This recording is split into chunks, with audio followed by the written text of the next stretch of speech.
and all that.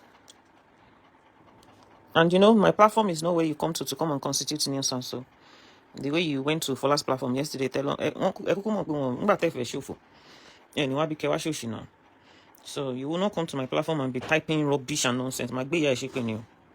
I mean, time for rather that. Emma was Siri Kewamate, Itekute, Oshi, Irano. At rather tente sort of for Lalano. Emma Wate Sibio. Ki Ayema Badge swagalliciously and swagalliciously.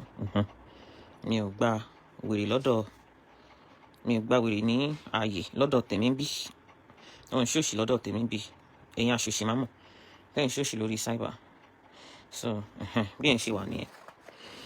So let me start the chat by first of all thanking everybody that are genuine lovers, everybody that are genuine auditions, everybody that have genuinely come together to support not just Fola's project, okay?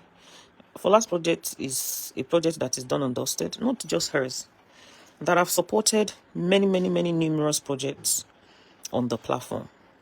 God bless you all. God will support you as well. I also want to thank Auntie Abo. Honestly, you know, I've always told you, before I met her, I have staged show for her on this Facebook before. When I got to know her, I realized the kind of wonderful person that she is. And I appreciate her so much. She's a lovely woman. She's a very lovely person. And God bless her.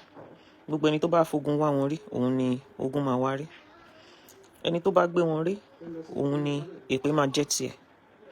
Ẹni tó bá fi àwọn ọmọ wọn bú, anybody tó bá ti fẹ́ jẹ́ kó rí fáwọn ọmọ títí ẹ̀, bẹ́ẹ̀ ni kò ṣe wish for your own children as well.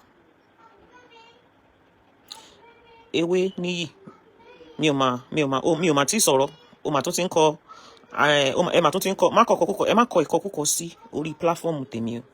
Ọ̀tá tèmi ò gbádùn.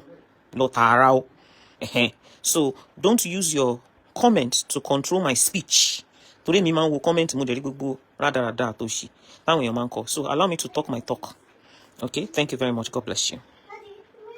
So I'm going to address the issue because it's an issue that I can proudly say really pissed me the hell off.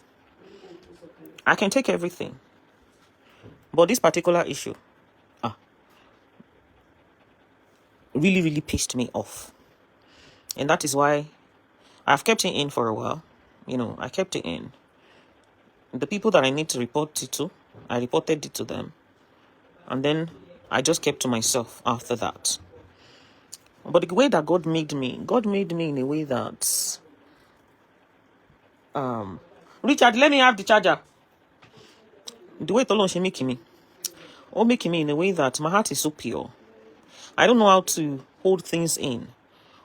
No matter how much they try to hold me down, until I speak my mind, I just have to speak my mind, no matter whatever consequence, okay, that will come out of it. Most especially when people do me bad or when people wrong me.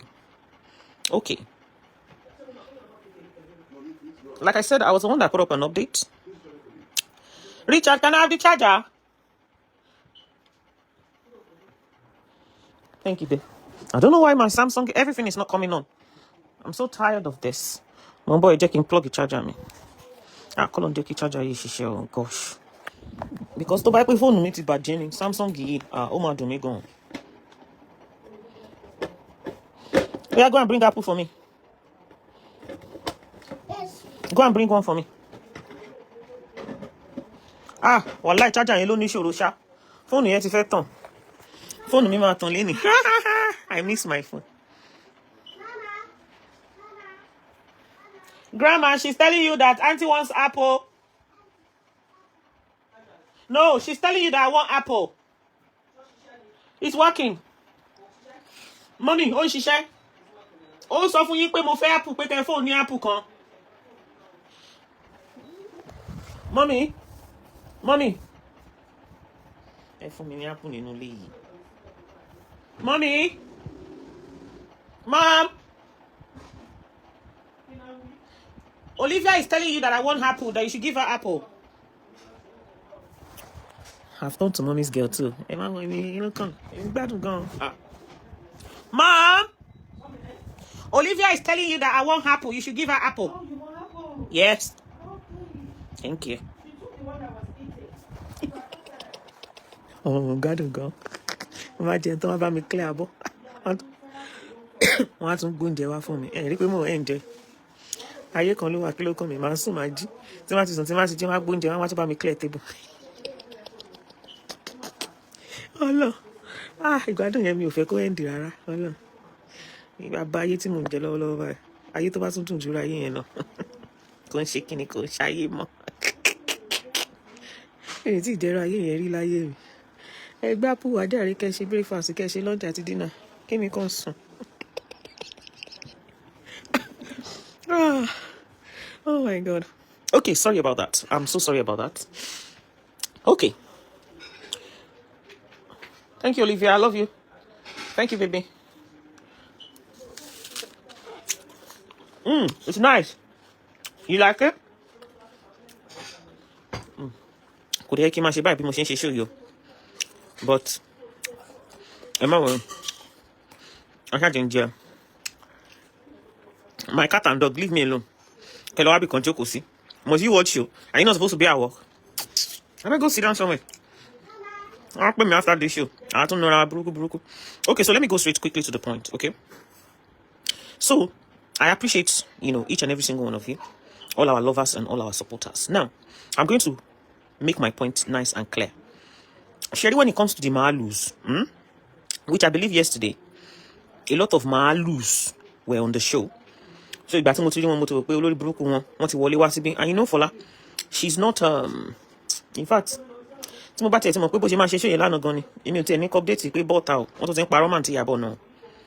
because if you check my wall, share after a while, God, follow ginger I was so pissed off. Ọmọ yìí sọ̀rọ̀ má jẹ́ kán kó nǹkan tí ò ń ṣe ti àti tẹnilẹ má jẹ́ kán kó sí ẹ lọ́rùn. A ní sọ̀rọ̀ sókè má fi you see, let me tell you something. There is no way I will mentor Fola tí kò ní ginger the swagger, and the swagger will not be gingering the swagger. And that is why I took up her case, because I knew, number one, she's vulnerable. Number two, she cannot even defend herself. Now, nígbà tí gbogbo madness yẹn tó bẹ̀rẹ̀, even the San, you all know that money was contributed on this platform for San Wahab Shitu to take up the case of DNA or no DNA. Even when they were at the station, the San would tell me that, oh my God, ọmọ yìí ò lè sọ̀rọ̀ Dorcas, mà ní kí ló tún ṣẹlẹ̀ sá. Wọ́n ní tó bá rí bí the other person ṣe ń oppress yẹ, tán ṣe ń oppress yẹ, tán fẹ́ yí tí òun ṣe tiẹ̀, tán fẹ́ yí mọ́ lọ́wọ́. Mo láyé mi tèmi bá mi. Mo lábì kí n máa bọ̀ ní Nigeria ni, because kini yẹn ń já mi lára jẹ bí wèrè, ó ń já mi lára jẹ bí wèrè ní gbogbo ìgbà yẹn. Bàbá yẹn ní wọ́n ní kò wá spoken rárá. Mo ní mo ti gbọ́ sà. Bàbá yẹn ní sometimes àwọn máa ń wish pé kó jẹ́ pé mo wà lẹ́gbẹ̀ẹ́ to actually speak, because even the way tó ṣe ń sọ̀rọ̀ gan, ó ń piss àwọn off. Mo máa tún ṣàlàyé everything, I will explain and what have you. So that's why I took up her case. Number one, I knew she's vulnerable. Number two, I knew that they wanted to torment her. Number three, the harassment was so much. Number four, one tarnished the image of that of her children. And let me tell you something, internet will never forget. People were actually buying what the other person was saying. Ipe okay o, kò bímọ fún this, ó bímọ fún this o. This condition nìkan ni mo fẹ́ update fún. Mi ò kò sí ìkọ́ ti Wùmí náà ni o. So that kẹ́yìn supporter Wùmí kẹ́ get ready o. Mo ti fẹ́ kọ́ ti Wùmí náà. Pé ṣé wọ́n náà ṣó yẹ kí wọ́n náà jókòó síbẹ̀. Ṣé àǹtí Ìyábọ̀ ló pa ẹ́ lọ́kọ? Ṣé àǹtí Ìyábọ̀ mọ̀ ń pa ipe bóyá wọ́n di ẹ lọ́kọ gbé lọ àbí wọ́n náà ẹ lọ́kọ? Mo ti fẹ́ kọ́ tiẹ̀ náà, mi ò kàn tí ìráyè jókòó àti kọ́ni tí mo dẹ̀ sì máa kọ́. Ṣé ó yẹ kí wọ́n náà dákẹ́? Ṣé kò yẹ kó wá sọ̀rọ̀ pé àǹtí Ìyábọ̀ has never done this? That is my own nature. It is my nature. You cannot tarnish somebody that has been there for me or stood there for me. I will not be looking like Dumbo. No. I will not. I am outspoken. I understand how to explain myself. Simple explanation, going straight forward to the point. It's not no big deal. You know, it's not about coming online and, you know, speaking about, no,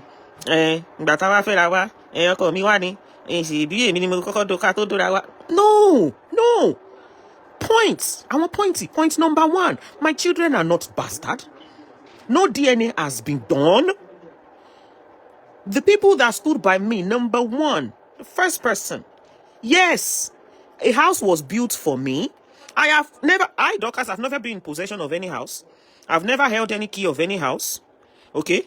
I've never been in charge of any kini. My own is to send out money and make sure that the project is being carried out. And that was all. Yes, one call it from me. As a matter of fact, the house she was sitting in yesterday, that's the house we built for her. Yes, one call it from me. How does that confirm whether one call it from me or yes or no? I don't know why she tend to, I don't know. I don't understand why. Okay, because up to now, as far as I'm concerned, she has not confirmed whether a house was built for her or not. I don't know why, and I don't know the motive behind it. But Mama, get to that. No, Auntie Abo on my name, Murio. She's just an helper. That saw how I have been mistreated, and she supported me. Wallahi talai. The show is not even supposed to last up to 1 hour.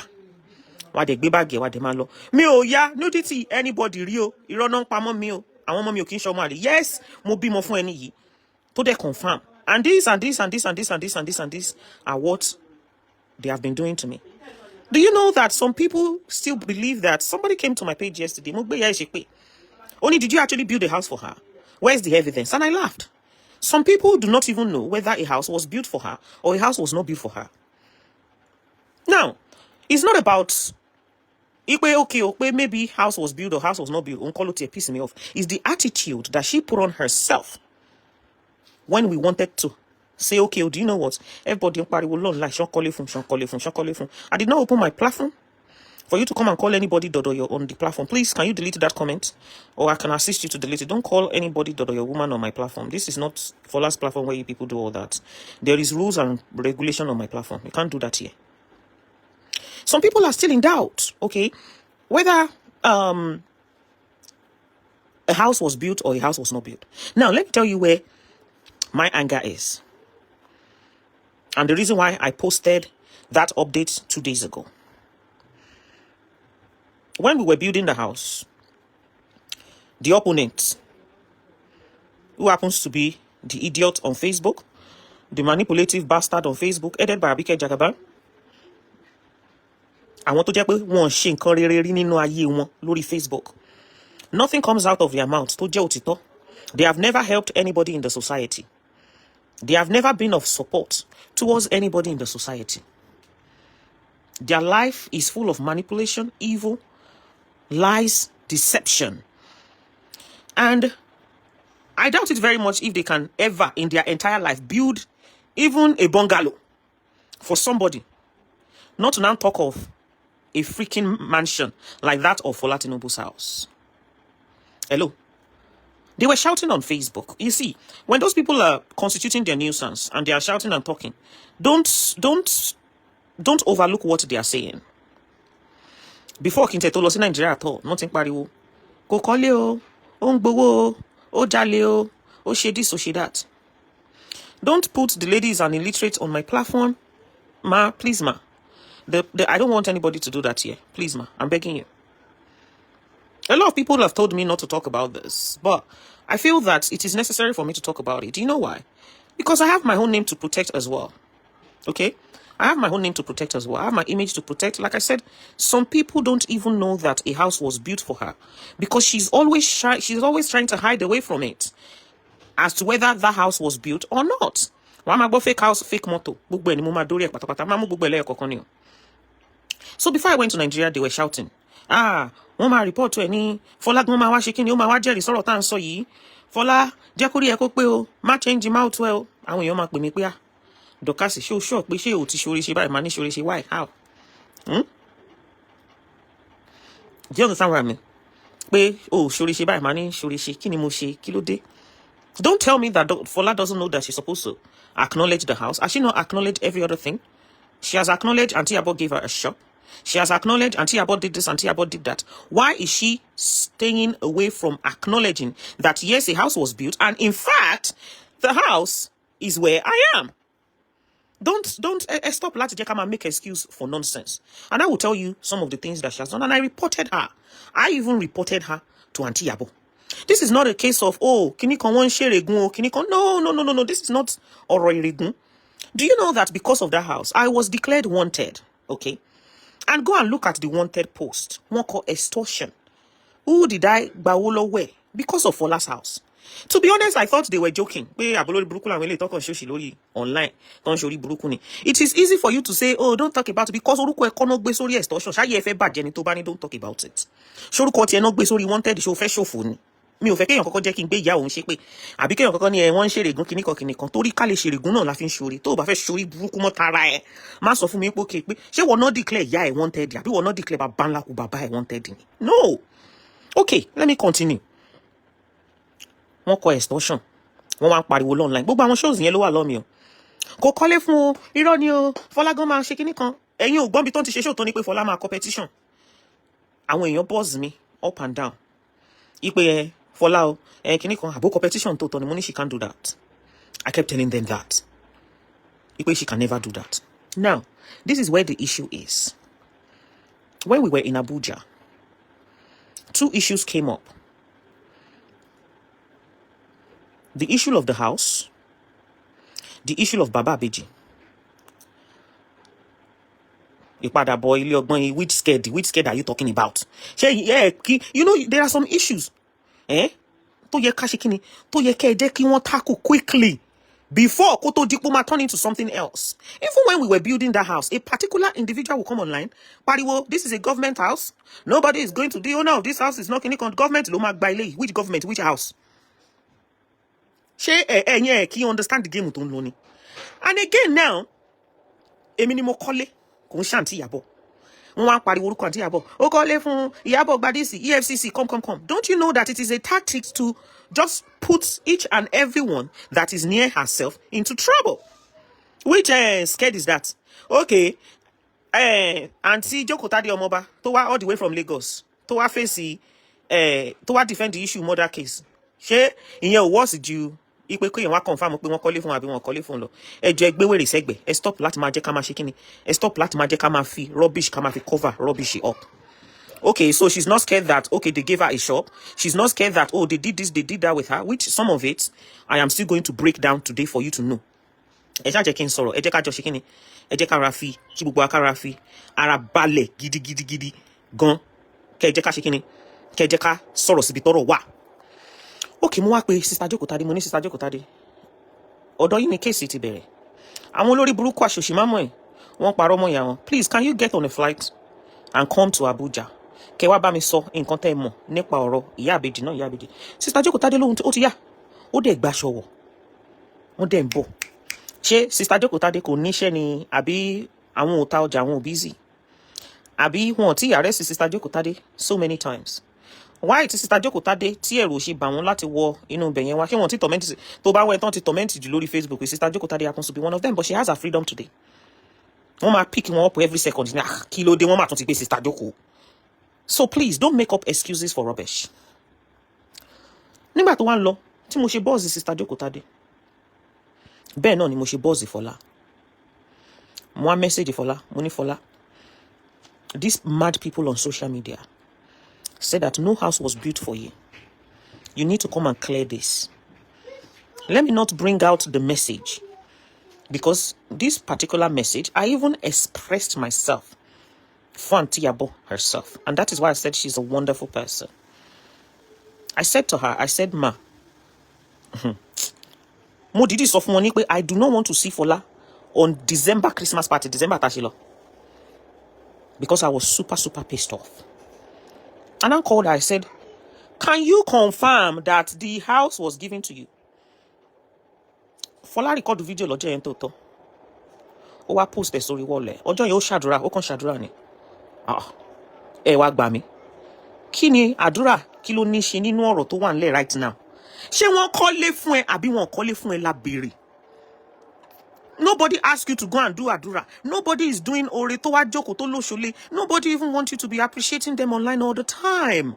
There is an issue online where they are claiming that a house was not built for you. And don't forget, there has been a similar issue like that before, which is an issue of a car. And if Fola is going to be truthful to herself on this issue of a car, it has nothing to do with Dorcas. Only monster the truth to me, yo. I don't anything about that car. You will have to kilo day. Anything about that car, you would have to ask back office in a mob stick Ati Fola herself. And let me quickly Kinsari Soro Lori Oro Timoto.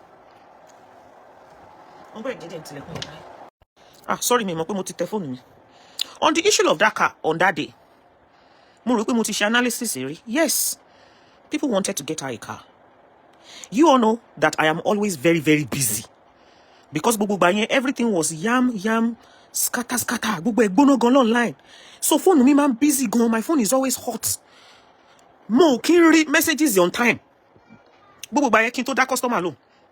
And me, the kind of person that I am, I don't joke with my customer. Kinto that customer alone. Kinto wa wo show ibi ti won ti se show fun Fola. Ton te paro mo. Kinto wa online, kinto wa debunk. Kinto wa she this, kinto wa she that.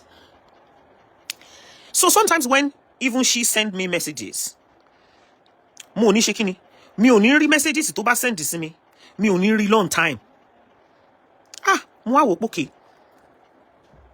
Olórí burúkú yìí ló close mọ́ mi. Ìyẹn back office. And as at the time, èmi ò mọ̀ pé ọ̀tá ni. Kò tí fojú ẹ̀ hàn. All right, let me do this. Fola, anytime there is an emergency, nígbà tó ti jẹ́ pé this particular person is a jobless person, ó máa ní time of everything all the time. And I see her as bóyá kí n sọ pé mo rí bí sister. Bóyá kí n sọ fún pé mo rí bí sister, but not knowing that ipe a tún fẹ́ ṣe kíni, a fẹ́ wọnú ìgbèkùn lọ, or ṣé kí n sọ pé not knowing that ipe I wanted to go and hand her over to somebody that will even make matter worse, another manipulative bastard bó jẹ́ pé kò ń ṣe side ọ̀dọ̀ wa ló wà. Ni mo bá hand her over fún Mobstick pé anything you need, she seems like a good sister. You can be passing the message to her, pending the time. Temi ma fi ráyè láti fi answer you. And you all will see the way tí Mobstick ṣe máa ń ṣe pẹ́pẹ́pẹ́pẹ́pẹ́pẹ́pẹ́ ní gbogbo ìgbà yẹn tó máa mú gbogbo ẹ̀ mọ́ra, tó máa ṣe kinní kan, tó máa ṣe gbogbo ẹ̀ tí mo rò bóyá èèyàn gidi ni. Àṣéṣù ni mò ń bá jẹun. Òun àti Mobstick náà jọ sọ wípé wá, ẹ jẹ́ ká jẹ́ kó rí kó pé wàhálà yìí ti pọ̀ jù. Instead of using this money to buy motor, Mobstick sọ fún pé òun máa arrange motor tó ń hire fún ẹ. So that anybody má dé mọ̀ pé bóyá processing of ipe okay o kó o jápa kúrò nínú ìlú ìwàhálà ti pọ̀ jù, kó má ṣe é léṣe àtàwọn ọmọ ẹ. Why don't you just pretend as if okay o wọ́n ra motor fún ẹ, which she herself knew about. This was between her and Mobstick. It was later that Dorcas, that I heard about that plan, and I said, okay, it's not a bad idea as well. Mobstick promised everything. Uma ba she passport, Uma ba she this, Uma ba she that. By November that year, Uma ti kúrò ní Nigeria. Ìgbà tawo. Mobstick dẹ̀ gbé owó, ó gbé fáwọn kan. 1 million ṣì wà lọ́dọ̀ àwọn tó ló ń gbé fún. Bí wọ́n fẹ́ bá ṣe processing, or wọ́n fẹ́ bá ṣe processing. Ó ṣá mú owó yẹn, ó ṣá ṣe báṣu. Mo de was online. I showed you people everything. It's on my YouTube channel. There is nothing that I have not done account for. Mo account gbogbo ẹ̀. Mo fi gbogbo messages mo fi hàn yín. Bó ṣe lọ. Gbogbo owó tó ṣẹ́kù, about 2 million naira. Was it 2 million àbí something? Gbogbo ẹ̀. I think first of all, was it 2 million àbí 3 million ni? Mi ò tí ì rántí. Ó ṣá wà lórí YouTube. Ẹ̀yin tẹ́ wo show yẹn gbà yẹ̀ wò. Mo kó gbogbo owó tó ṣẹ́kù, mo kó fún Fola. Yes or no? Yes, I did. That she should be using it to do business. Was it about 2 or 3 million naira? I cannot remember. After doing that analysis,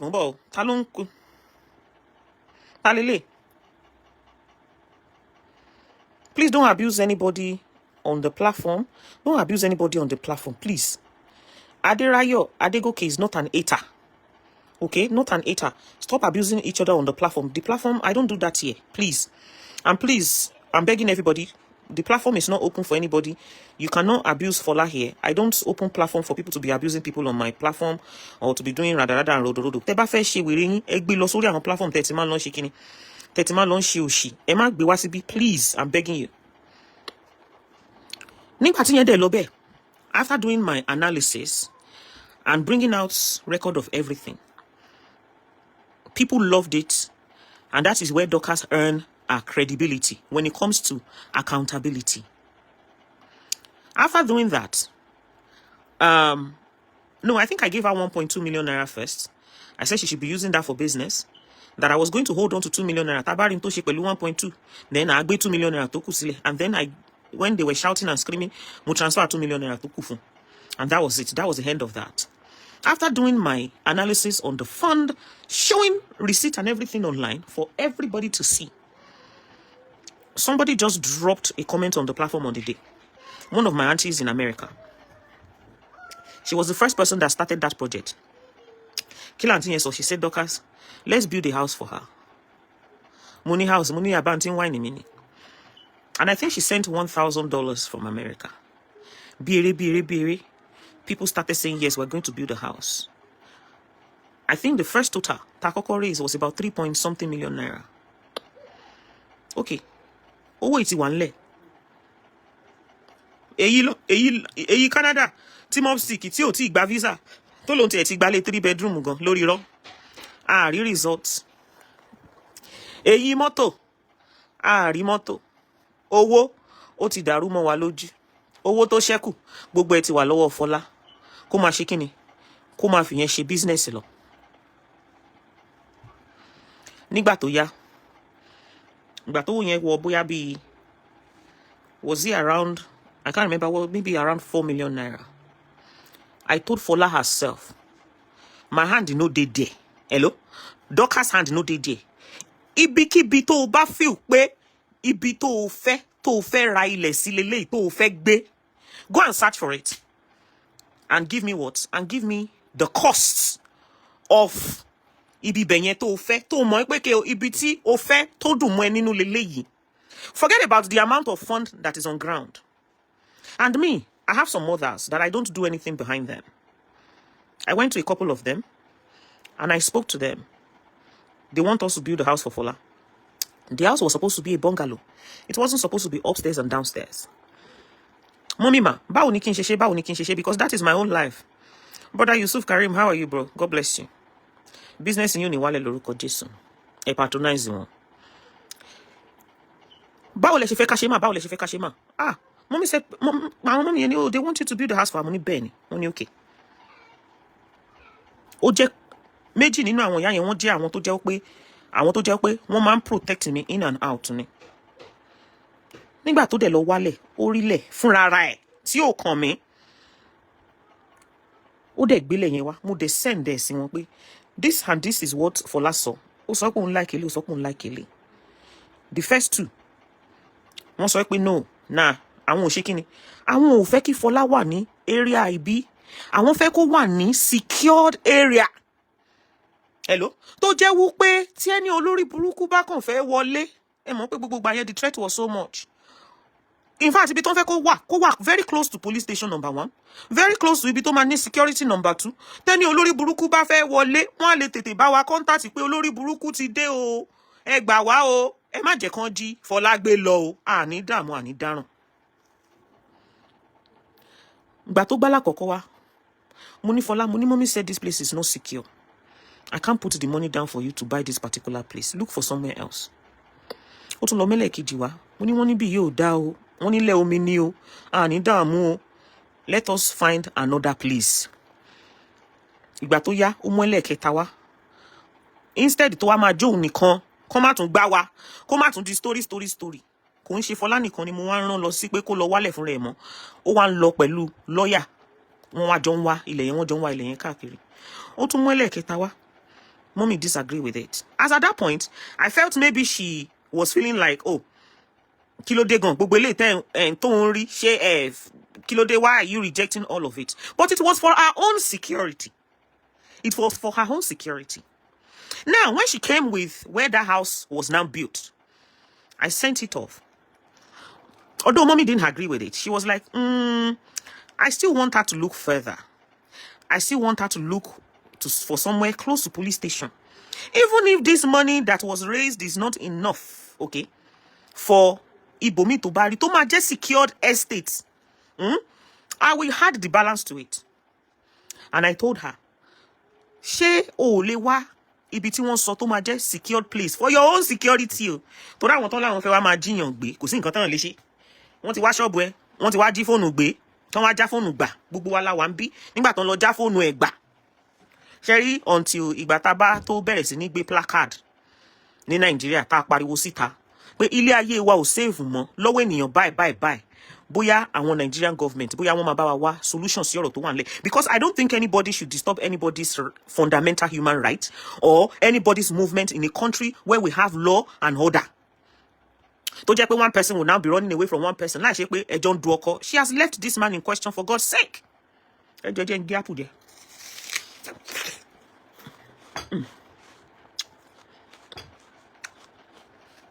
Lọ́jọ́ yẹn, mo tún wò nígbà tí mo pass message yẹn fún. Ó ní no. Ó ní bí tó ń fẹ́ ni. Gbogbo ẹ̀ ni mo ní fídíò, mo ní evidence yo. Mo dìídì ṣe special ìwé fún Fola. Hello. Àti gbogbo project yẹn àti gbogbo nǹkan tí mo ṣe fún ni because a ní dáràn. A máa ń pé gbọ́n ni a kì í pé gọ̀. Kò sí evidence nǹkan tí ò sí lọ́wọ́ mi bí mo ṣe wà. A whole documentary tó special tó gbaski. Bí lè ṣe bẹ̀rẹ̀ from beginning to end gbogbo ẹ̀ ni mo ṣe fún orí ilé yẹn because I don't want wahala for myself. So when I told her that day that mommy dey advise pé bóyá kó wá another place. Although ibi tó wà yẹn is a very very nice place, is an estate itself. But what some of the mommy wanted was somewhere tó máa wà close mọ́ police station ṣé you understand? Tó dẹ̀ máa wà close mọ́ àwọn èèyàn tí ó ṣá understand. Èmi mo ń sọ fún yín sìn, mo dẹ̀ ń sọ mo dẹ̀ tún sọ. Èmi kọ́ ni mo wá ilẹ̀ o. Èmi kọ́ ni mo mọ àwọn tó ń ta, èmi kọ́ ni mo mẹ́ni tó ra lẹ̀ lọ́wọ́ ẹ̀ o. Fúnra ara ẹ̀ ló sọ pé this is the place tó wù ú. Tóun fẹ́ ṣe kíni? Tóun fẹ́ wà. Ó dẹ̀ ṣe kíni? Ó dẹ̀ sọ pé kí n jọ. Even when I told her that please, ṣé o lè tún wá ibòmí? She said no. Kó má dẹ̀ dàbí ìgbà tó jẹ́ pé I am holding on to money. Hello. Kó má dàbí ìgbà tó jẹ́ pé I am holding on to money. Tag Dorcas to block her. Talile.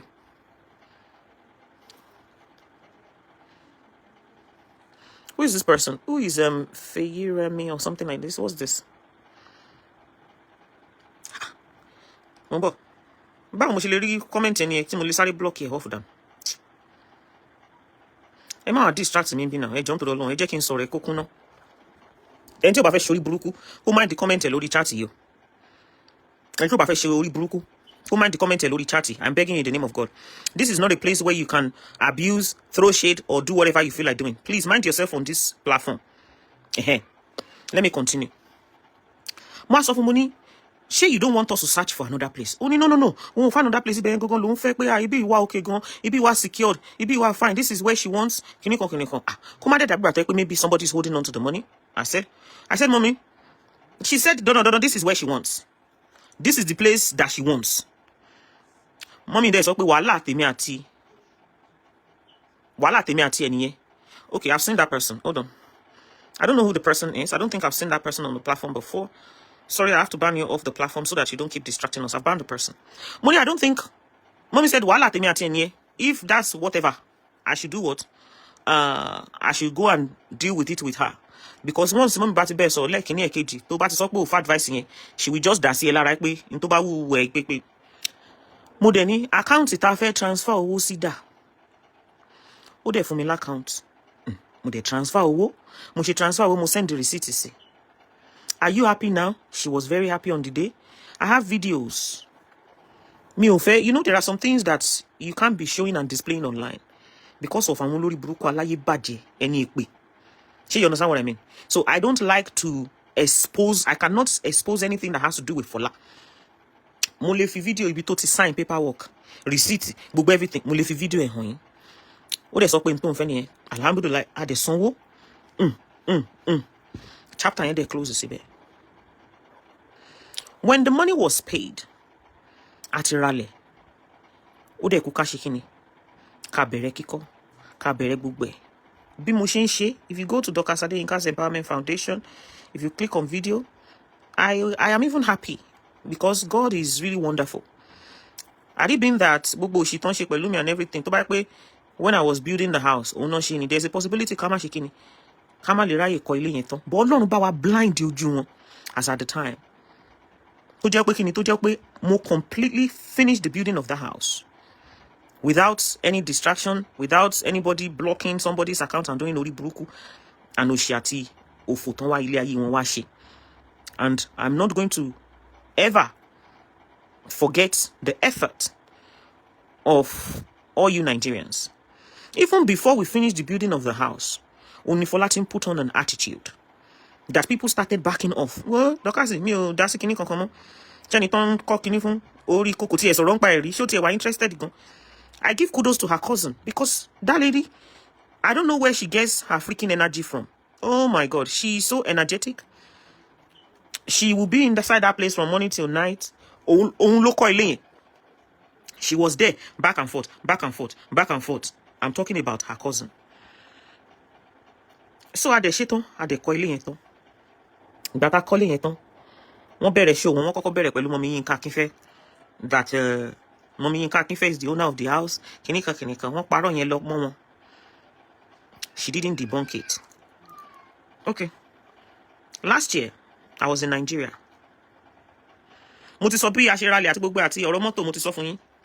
Last year I was in Nigeria. They reported me for so many different things. Lies. They wrote so many different frivolous petitions. When I got to Abuja, I saw a petition. Fola's name was there. Auntie Abo's name was there. Mo pe mo de tin pariwo látọjọ́ ẹ̀. Mo pe wọ́n gan mo sọ fún wọn. Àwọn olórí burúkú ikọ̀ petition wọ́n forúkọ yín sí o.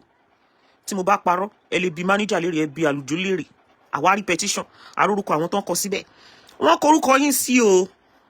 Wọ́n dẹ̀ korúkọ Fola sí. Wọ́n bi mí lérè nípa ilé. Mo ní yes, I have a foundation. And Fola happens to be somebody that is helpless. Hello? She happens to be somebody that is helpless. She had no roof over her head. Which one? Níbo ni ó ti ní roof over her head? She was renting an apartment. And we decided that, you know what, instead of renting an apartment, why don't we take the burden of renting off our head completely, build a house? The house was supposed to be a bungalow.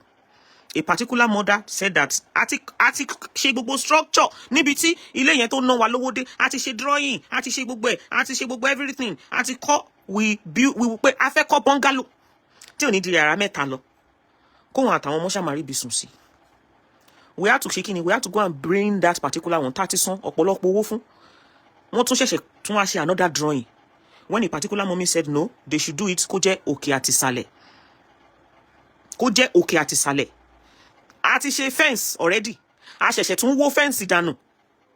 A tún wó fence dànù. A tún wá mú ilé yẹn, a tún wá sún padà sí ẹ̀yìn so that there will be more space in the front to accommodate òkè àti ìsàlẹ̀. Nígbà tó ní ká ṣe kíni? Nígbà tó ní ká ṣe ní òkè àti ìsàlẹ̀.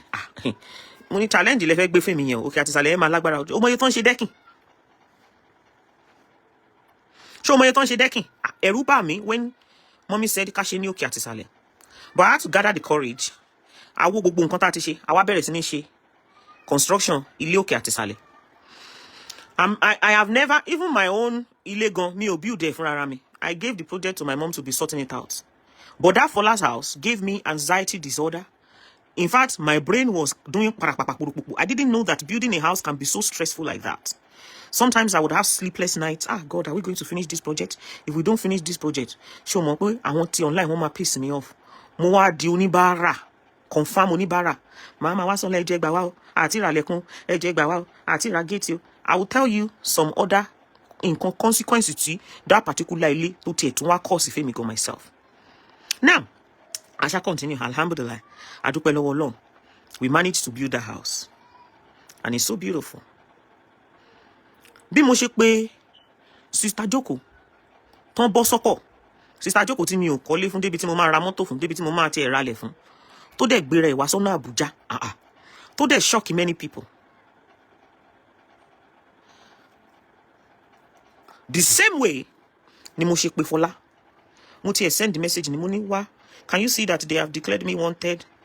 And they wrote extortion money. They said I didn't build the house for you. There's a controversy going on here. You need to come to Abuja now. Hello? You need to be coming to Abuja now. Àbí ṣé fẹ́ kí n display message tí Fola fi dá mi lóhùn, ṣé fẹ́ kí n display ẹ̀ fún yín? Fola reply mi lórí WhatsApp. Mi ò lè sọ chat yẹn nù láyé tí máa fi kú. Ó ní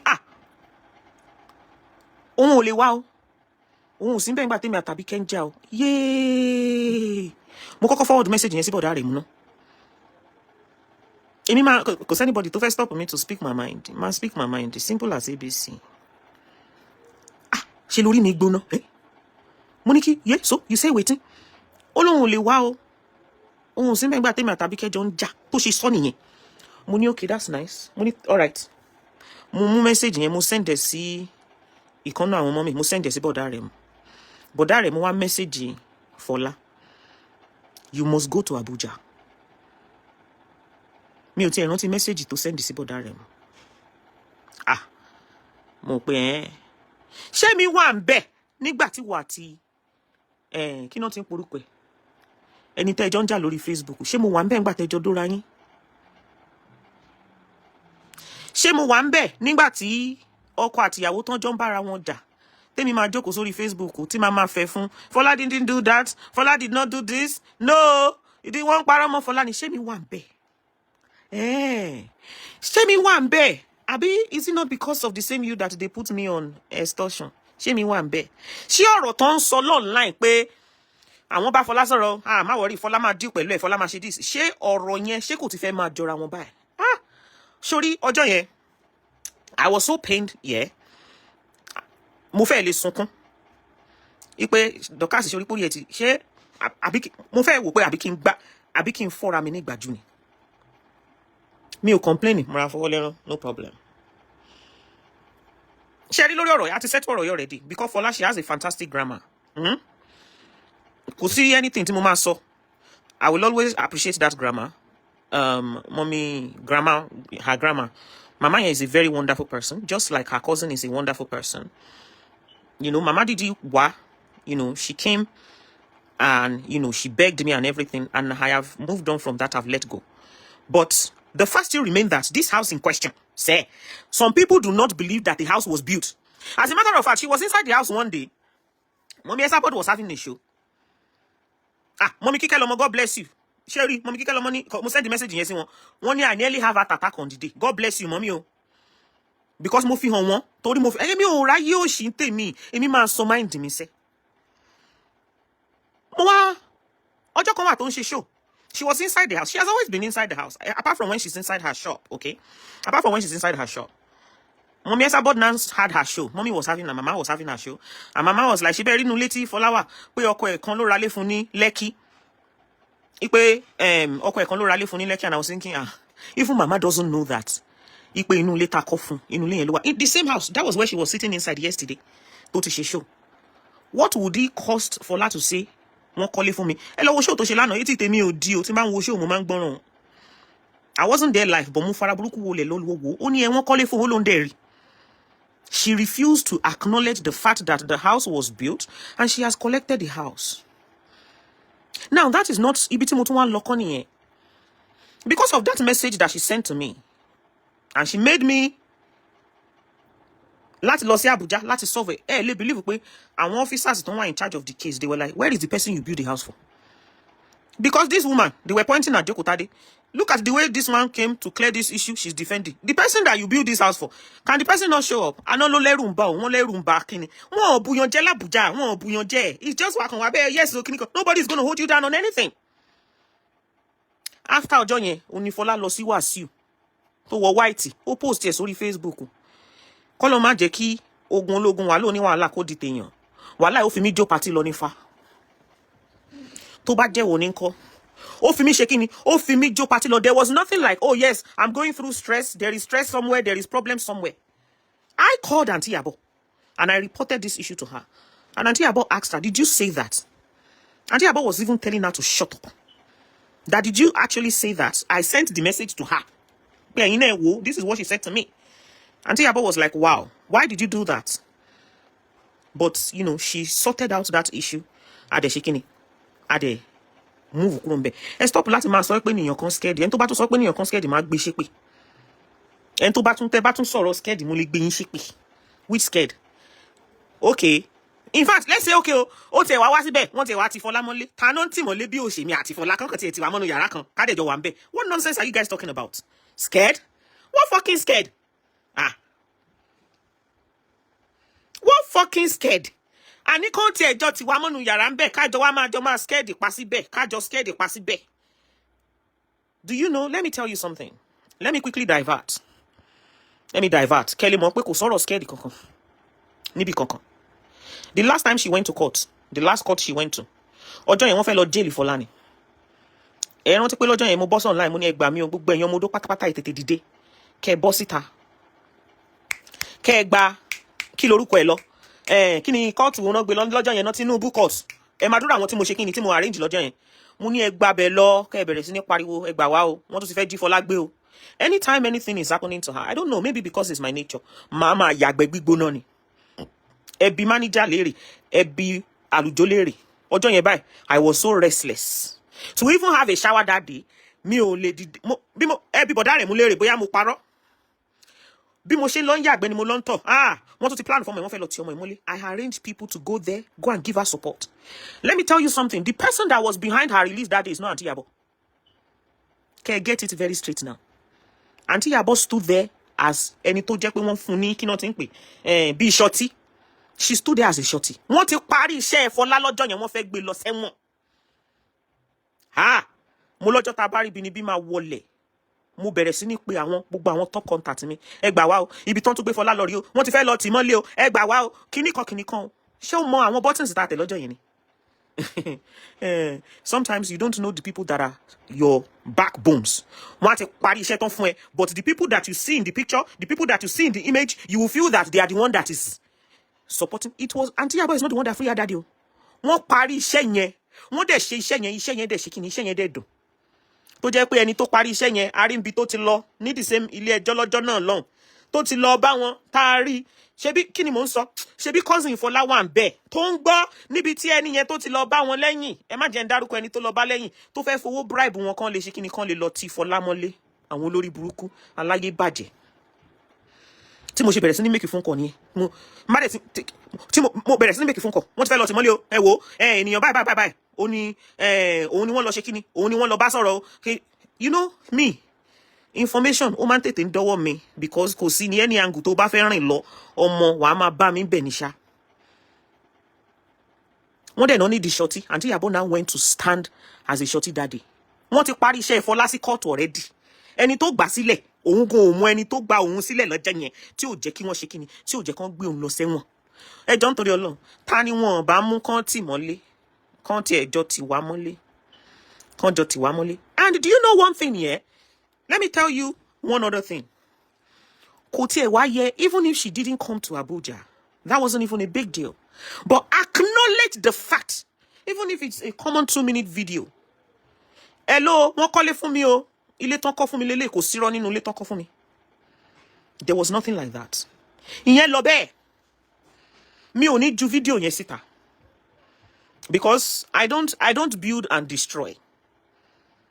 Tí mo bá fẹ́ jẹ́ kó bàjẹ́ fún Fola nínú ayé, k'Ọlọ́run má jẹ́ kó jẹ́ dáradára fún mi nínú ayé. If I've ever had any problem with Fola associating with Auntie Iyabo, k'Ọlọ́run ọba kó ṣe kíni kó ṣe ìdájọ́ fún mi. Àbí wèrè ń ṣàwọn èèyàn ni. Ṣé òun ṣe pọ́n ti ya wèrè? Don't you know that the more people that step into her life to assist her, the less the burden for me? Do you know how much I spent? Nígbà tán fẹ́ lọ sọ̀rọ̀ DNA test. Who paid for that? Àbólórí burúkú làwọn èèyàn mi ni. Nígbà tán pariwo ọmọ àlè làwọn ọmọ ẹ̀ tá dẹ̀ mọ̀ pé internet will never forget. Okay, ẹ jẹ́ ká gbé ọ̀rọ̀ ẹ jẹ́ ká gbé lọ sílé ẹjọ́. Because police station kan náà ti ń ṣe DNA test. I hired Wahab Shitu. I paid him 10 million naira. Receipt here ó wà lọ́wọ́ Fola herself. Just for her to clear her name and that of her children. Who paid for it? O donation. Why do you think people always sees me as kikilo de shefe matoro all the time? Sure, me confess joko online kin toro ni. When I started my life, I picked money from my pocket. God blessed me from the beginning of my life. Wallahi life. God has been so good. He has been so wonderful to me from the beginning of ilé ayé mi gangan. Ọlọ́run Jésù ni mo fi ṣẹlẹ́rìí. Mo jókòó sọ online lọ́jọ́ yẹn mo wò pé no, enough of this. Ká máa gbé ọmọ ọlọ́mọ ṣépè. Ká máa threaten ọmọ ọlọ́mọ kọ́mọ má lè rìn. Kó fẹ́ rìn kó máa wò pé bóyá ó máa gbá òun lójú látẹ̀yìn. Kí ló dé, kí ló forí burúkú gan. Ẹ jẹ́ ká put an end to this. And we went ahead, we hired Wahab Shitu. We paid him 10 million freaking naira. Gbogbo ẹ̀yin tẹ́ bá wà familiar with case Fola. Ó yẹ kẹ́ ẹ mọ̀ tí mò ń sọ bí. Back to back, cause she has never rejected. Hello, she has never rejected. Oh no, I don't want to do DNA test. She has never said she does not want to do DNA test. Àwọn náà ń sá kiri. Àwọn náà wá sílé ẹjọ́ láti wá ṣe DNA or no DNA.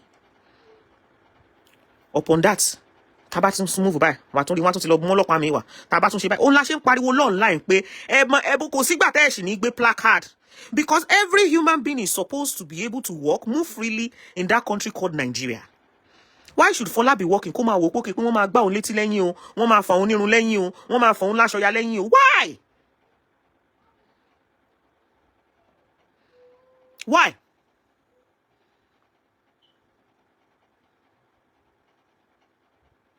Àbí ta ló tún jẹ́ Rẹ́nikẹ́ Adédèjì? Ṣé ẹ máa mú gbó? Ṣé wọn ò máa dín dòdò lọ́pọlọ yín? Ṣé paperwork ṣé etí ń dùn yín ni? Ṣé mi ń gba yín gbé Nàìjíríà ni? The paperwork, mi ò lè sọ fún ẹ pé ibi tí wọ́n ń gbà wọlé. No, let us reply to that comment. Mi ò lè sọ fún ẹ pé ibi tí wọ́n ń gbà wọlé sínú ilé bóyá kọ́kọ́rọ́ tó ṣílẹ̀kùn lẹ́yìn àbí ètò ṣí níwájú lélẹ̀. Ṣé ìwọ wèrè? Kí ni paperwork fẹ́ ṣe lọ́wọ́ mi Dorcas? Àti paperwork o, àti receipt o, àti everything ọwọ́ Fola ló wà. Mo ní mi àbí tí ń dùn ní mo ní mi ò mọ nǹkan kan. Mo ní the only thing I did was to monitor the construction of the house, and the paperwork and everything that belongs to that house is with Fola Tinubu and not myself. And then kí ló ti ẹ̀kan yín nípa ọ̀rọ̀ ilé onílé? Ṣé mọ̀ pé lórí burúkú yín náà àtọ́jọ́ náà lẹ ti ń sọ kán wá gbé receipt wá, kán gbé paper wá, kán ṣe disco lórí burúkú yín kẹ́ ẹ lè fi ráyè ṣe orí burúkú tẹ́ ẹ fẹ́ fi ṣe. Etí yín ti ṣáàtì lansìn.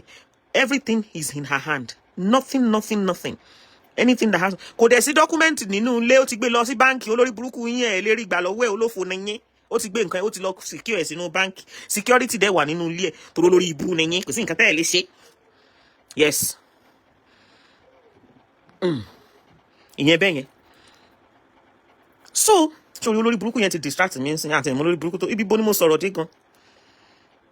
Tó olórí burúkú kan ti distract mi nsìn mi ò mọ bí tí mo tún sọ̀rọ̀ dé. Wọ́n dẹ̀ mọ current condition mi. Ẹ wá jẹ́ ń jẹ́ àpò bóyá máa rántí mo ń bọ̀. Mi ò mọ bí tí mo sọ̀rọ̀ dé.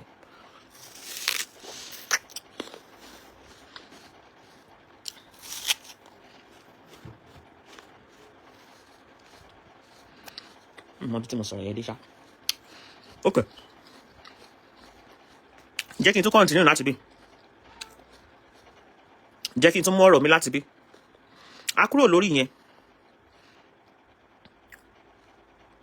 Nígbà tí mo wá ti sort out gbogbo ọ̀rọ̀ mi tán, mo ti kúrò l'Abuja. Mo ti rọra padà wá s'Èkó jẹ́jẹ́. Fola always claimed that wípé she always makes it look like maybe I didn't give her the chance to be so close to me, or I didn't give her the chance, to be to sort of like maybe say like we should be closer than we should be, pra. And I always laugh at that because it's not like you don't have my contact. It's not like, it's not like you don't have my contact. It's not like you don't know where I am. It's not like you cannot come there.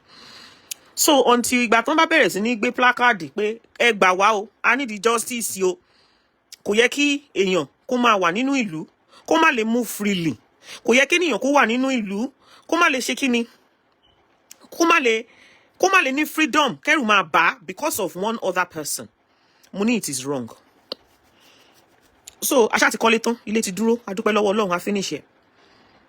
La bá dé Èkó. Because of nǹkan tó ti ṣe previously, nígbà tí èmi wà l'Abuja tó refuse láti wá confirm pé wọ́n kọ́lé fún àbí wọ́n kọ́lé fún. Ọlọ́run má jẹ́ àdámù nígbà tí mi ò ń ṣe ọmọ àlè.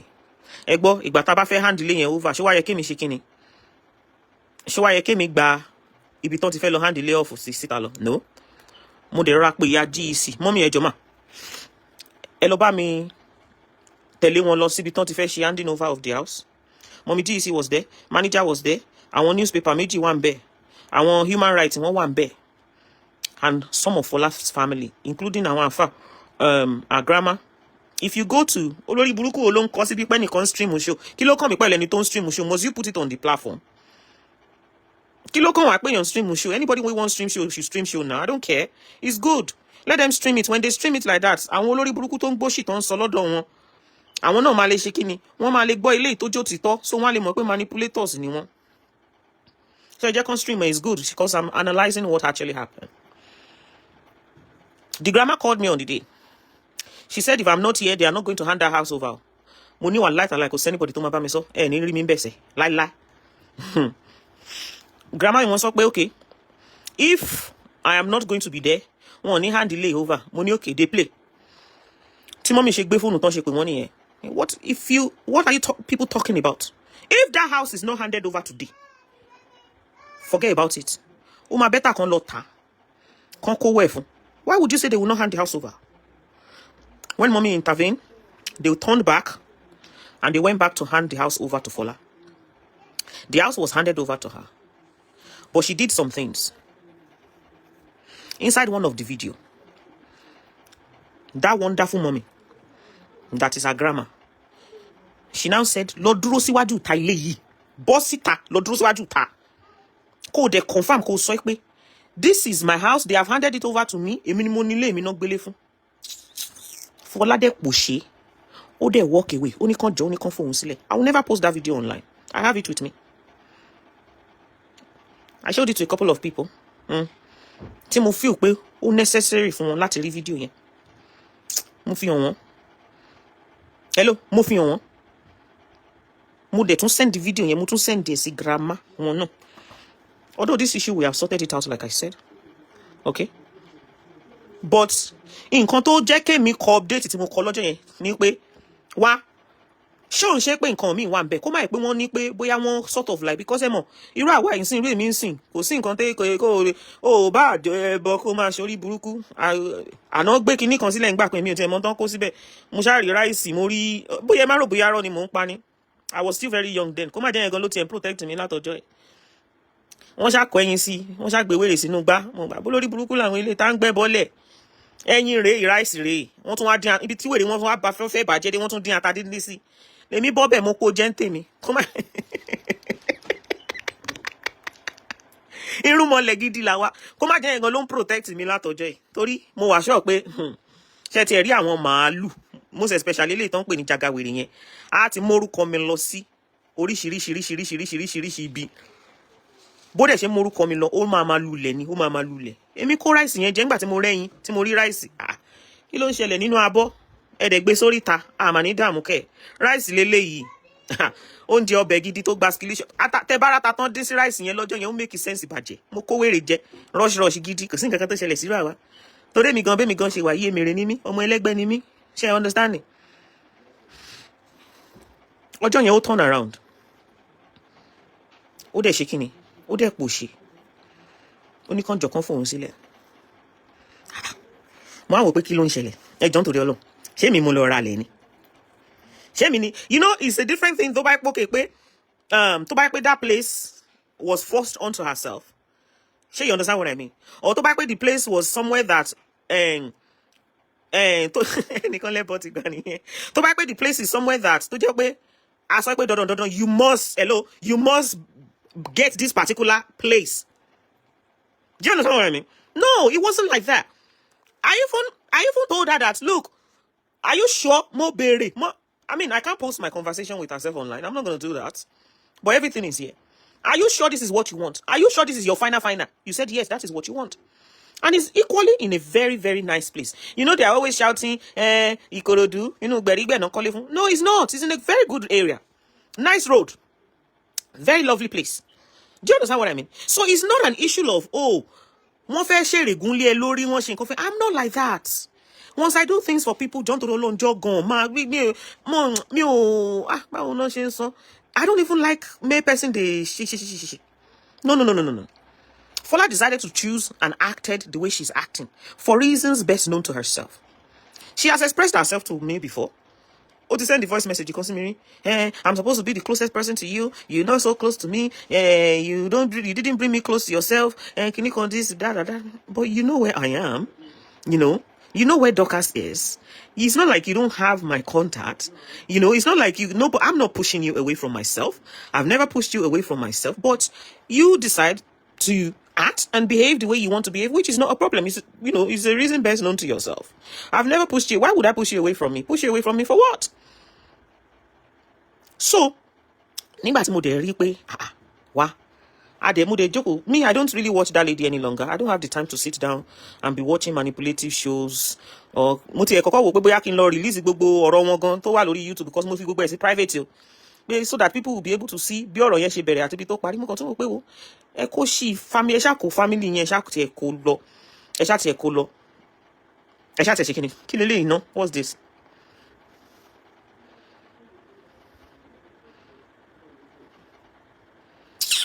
Ní kúkú ní dárúkọ ẹni tó kọ kíní èmi ò ráyè tí ẹ má ṣàbùyàn bí, that's my own, that's my own.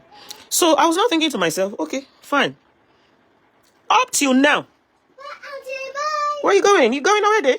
Yeah. Oh, I'm gonna miss you. Bye bye, love you. Come on, hug. Oh, you gonna miss me? Yeah. Okay, say bye bye to baby. Bye baby. Bye love. Up till now, she has not confirmed. Okay, yes, yo. One calling phone to. She always wants to, hide away from it, and it's not good. It's not good. Yesterday, Moribi Kototin show Lori Bruku. Lano. I heard some of what they said. Iranio, go call it phone. Kò kọ́lé fún, kò ralé fún, kò ra mọ́, kò ṣe díìsì. Tán ṣe gbé fake kíní wá. Tán gbé fake mọ́tò wá. Bẹ́ẹ̀ náà ṣe gbé fake ilé wá o. Kò sí nǹkan kan tó jọmọ́ lé o. Ẹ má fọ́ o. Irọ́ ni o. Meanwhile, they wrote that in their useless petition. That nothing was built. It doesn't cost you nothing. It does not cost you anything at all. Láti bí síbẹ̀ yẹn. Ẹ wo, yes o. They did. Wọ́n ṣe báyìí fún mi. Nobody wants you to expose even where the house is. Nobody wants you to expose whatever.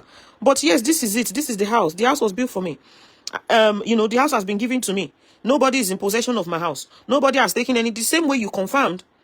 Okay, the same way that you confirmed that yes, a shop was given to you. The same way that you confirmed that Auntie Abo did this, Auntie Abo did that, and you acknowledge it. Do you understand what I mean? And you did what? You acknowledge it. What did this person say? Dorcas, you think that day is Fola is doing what you think that day? It's not Fola. Is Fola enemy at work? Commenting you're going to take. Mama attach gbogbo nǹkan sí spiritual spiritual kini kan. How can you say is Fola kini kan spiritual kan níbi kan? Okay, so spiritual did not stop her from saying that a shop was given to her, and how Auntie Abo has helped her, and how she can wear Auntie Abo's wig, and how Auntie Abo has been the one till Jackie for them to come close to her. So spiritual is not active as at that time. Spiritual is not active as at that time, Abi. It is when it comes to confirming that, oh yes, because ọ̀rọ̀ lé nísìn báyìí sìn tí wọ́n pariwo mi ilé o so orílẹ̀ lọ́wọ́ mi ni nígbà tó ń ṣe pé wọ́n fẹ́ ṣòfò. Although we know it is the haters that are constituting nuisance, but ṣé ẹ rí lé lọ́wọ́ mi ni, ṣé lé wà lọ́wọ́ mi ni, ṣé ilé tá a kọ́ gan, ilé tá a kọ́ gan, even the house where we build safe, ṣé wọ́n sọ fún yín pé it has ever been in my possession? No. Ṣé wọ́n sọ fún yín pé the key, the paperwork, ṣé mi gbé Nigeria ni, or the paperwork has ever been in my possession? No. It has never been like that. That is why when I now saw what prompted my update, and if anybody that has brain, I'm going to go back to that my update. Ma lo ka update tí mo post fún yín, because nígbà táwọn òpònú àtàṣòṣì máa mọ̀, àwọn olórí burúkú orí Facebook, àwọn ọmọ àlè headed by Miss Soro, when they wanted to manipulate my update, wọ́n fẹ́ manipulate the update yẹn bí ìgbà tó jẹ́ pé I was talking to Fola or something. No. My update was in defense of Aunty Abojo. Why?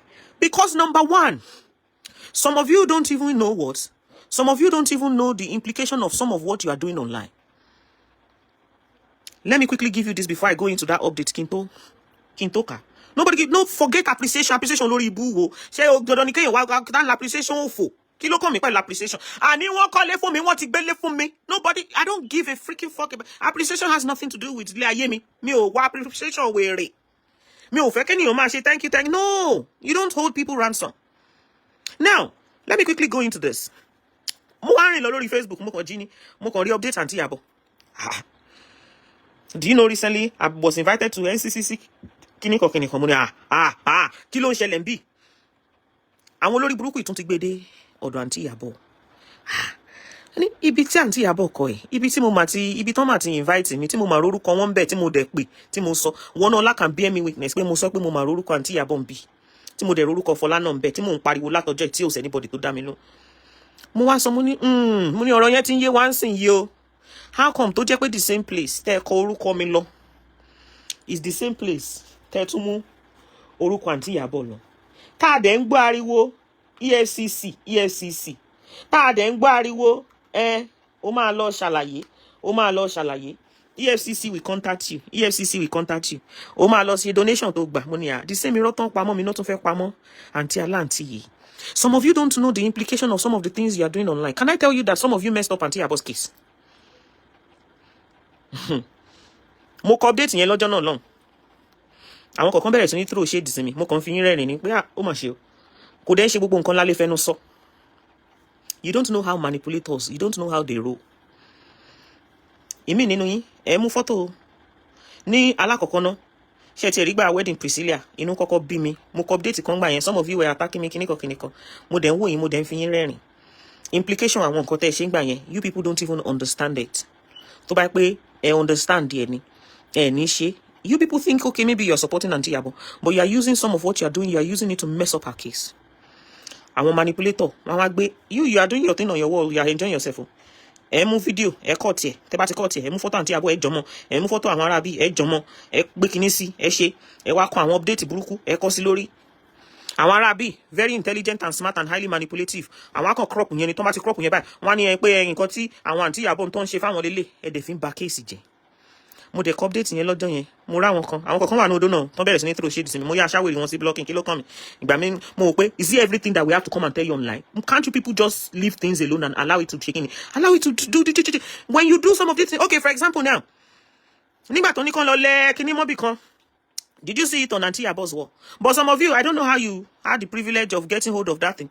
Ẹ bẹ̀rẹ̀ sí ní mú, ẹ bẹ̀rẹ̀ sí ní jù online, ẹ gbé fídíò, ẹ jẹ́ gbogbo ẹ̀ sí, but you don't know the implication of that thing that you did. That thing, the other person will use it as a defense. The other person will use it as a defense. Ipò kí o, wọ́n wá ṣe kíní kan, wọ́n wá gbé sórí kíní kan. Ẹ rí ń sìn pé tẹ́lẹ̀tẹ́lẹ̀, when I'm dealing with an issue, I used to do a lot of online ẹ rí mi kí n sọ̀rọ̀ nǹkan kan online náà. Me, not me. When I do my thing now, I do my thing. You don't need to know what I'm doing. Kájọ máa ṣe kíni, kájọ máa ṣe fúnra wa ọ̀dájí, kájọ máa ṣe fúnra wa ọ̀dájí. Mi ò ní láti wá gbé sọ online káwọn èèyàn wá máa hail mi pé okay o, kíní kan has done this, kíní kan has done that. You don't know the implication of some of what you're doing. Some of you use it, that stuff, you use it to destroy the case because the other person will use it as an excuse. You don't have to attach our name to some of the things that you are doing at all. Do you understand what I mean? You don't have to attach. You don't attach her with what you do your own thing because at the end of the day, then they go, kiniko love our GC or kiniko she GC kan. One bear is neparo, man jalanti, and that's how everything just. And it will be so difficult for you to defend. One bear is in back case one bear is in back case one bear is in back case one. Eje mu yen segbe. Mo wa update yi. Ni 2 days ago. Nígbà tí mo ti ń gbọ́ ariwo EFCC tí mo dẹ̀ mọ àwọn nǹkan kọ̀ọ̀kan tẹ́mi gbọ́ lẹ́yìn ẹ wò Sherry Dorcas might be small but fucking mighty. A dẹ̀ ṣe máa padà wá sọ̀rọ̀ tó ní EFCC tí mò ń sọ yìí because èmi mọ àwọn idán olórí burúkú tí wọ́n ṣe kíni mo mọ idán olórí burúkú tí wọ́n ń ró lẹ́yìn mo dẹ̀ mọ nǹkan tán fẹ́ ṣe tán dẹ̀ ń ṣe tán package lọ́wọ́ tọ́lọ́wọ́n bò dẹ̀ nígbà fún wọn àfi tó bá pé Ìyábọ̀ Òjó ṣe bad nìkan lókun. That woman has not done anything bad to anybody. Anybody is allowed to associate with anybody tó bá wọn anybody. Gbogbo owó tó bá ti sọ pé kí Ìyábọ̀ Òjó wálẹ̀ wá ṣòfò wá sórí burúkú tìrantìran ni ò ní gbádùn oore ló ṣe mi ò dẹ̀rọ bóyá ó yẹ kí oore kó ṣe kí ni kó dibi síyàn lọ́wọ́. Oore ní kíni? Oore ló ṣe. Mi ò rò bóyá ó yẹ kó ṣe kíni. Mi ò rò bóyá ó yẹ kó ṣe kíni. Mi ò rò bóyá ó yẹ kó di ibi mọ́ anybody lọ́wọ́. Oore tán dẹ̀ ṣe kò ní ṣe kíni, kò ní di ibi mọ́ wọn lọ́wọ́ lórúkọ Jésù Kristi. Mo wá kọ update, mo need to set the record straight. Actress Iyabo Ojo is free to associate with anyone she chooses on social media. Be it Mama Esabod, be it Dorcas, be it Fola, and anyone else. Moni Fola Tinubu was a person in need who received assistance through Dorcas Adeyinka's Empowerment Foundation, which is entirely, which is which is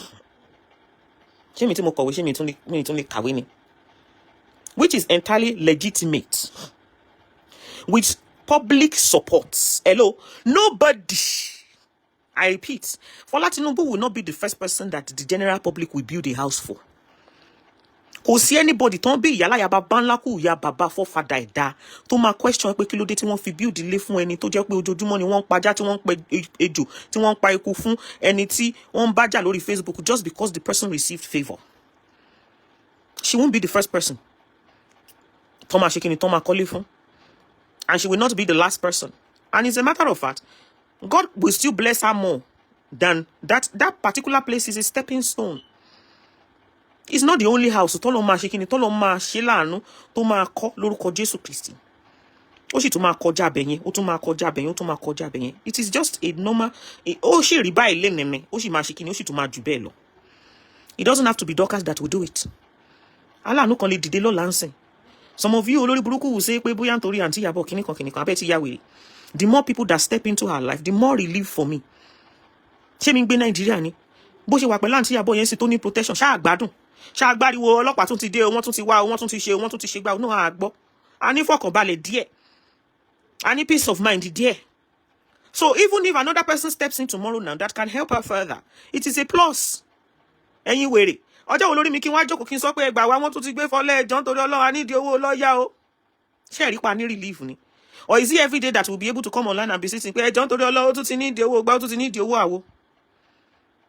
Of course, it's not. Bonsi, Auntie Iyabo is in that gap to shaking it to give us that relief. Which I do below alone. Each olore, look, I have so many people that are my lovers. I have one man pariworuko Yarosila all the time. I don't know why they tend to shout at him all the time. Mo leyan lórí bí lórí platform tó ti ràn mí lọ́wọ́ ju mama yẹn lọ. Ẹ kò mama pariwo one particular person. Different olóore lọ́lọ́run máa rán sínú ilé ayé ènìyàn láti wá ṣe kíni, láti wá ní different impact nínú life èèyàn. Different olóore lọ́lọ́run máa connect mọ́ inú ilé ayé èèyàn láti ní different impact nínú láyé ènìyàn.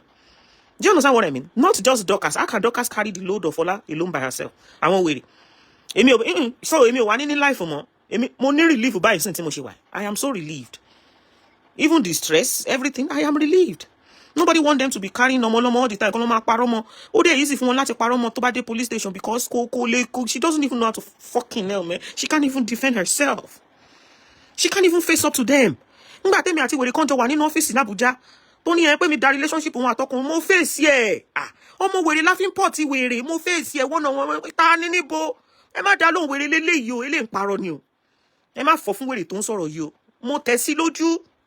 Wọ́n rí pé yes eléyìí ò kí ń ṣe dọ̀dọ̀yọ̀. Tó bá ti ń ṣe dọ̀dọ̀yọ̀ wọ́n máa treat ẹ bí arìndìn. Hello? When you behave, but when they can see that you are bold.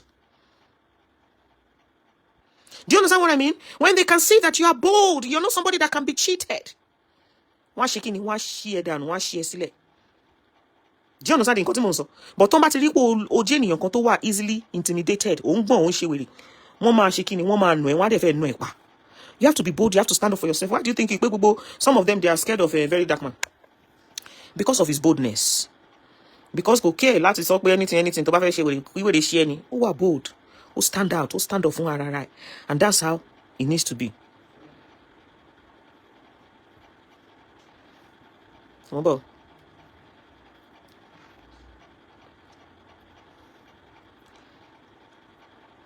Who is this person? Who is this?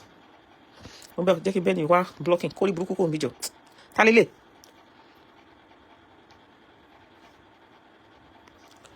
Eno ko lele. Who is this one? Ibi yo kin se bi te ma tin se o se ko si lo. Ṣé understand tí mo sọ? Now let me continue. Okay. Money, a house was built for Fola and her children. They were left homeless. We have evidence to substantiate every part of this claim. Money, unfortunately, Fola and her children have faced persistent threats, bullying and harassment. As a result, I too became a target, subjected to intimidation and harassment simply for supporting Fola Tinubu. My association with her was even cited as one of the reasons why I was declared wanted, with a baseless petition filed against myself in Abuja, accusing me of online fraud without any acknowledgement of why I stepped in to build a home for Fola and her family. Money, honestly, Money were not even supposed to be here in the first place. Money, when Fola was called to confirm whether I truly built a house for her, she disappeared, leaving me to face everything by myself. Even the officer in charge of the case, they couldn't believe it. How could you build such a house, a very grand style house for somebody, yet the person you build a house for refused to step forward or even to come online regularly to acknowledge whether that house was built or not? Money, I have sacrificed so much so she could have peaceful life. But in the end, I was left to carry my burden alone. And I now went back that Iyabo just never collected any donation online. It is high time for you to boss it out. Tete soften one thing. Jeko one in record. There is absolutely nothing like that, because àwọn content button sonye, that is what they are working on. Àwọn òṣìṣẹ́ button sonye, that is what they are working on. That is their next move. Do not take any of their statements as a joke. One work on it ni. Because as far as I'm concerned, everything that they have said online about me and how they want to carry their oriburuku out, money, that will be their next course of action. But that there is nothing like that. That this woman has never collected anything from the public. There is nothing like she collected public donation.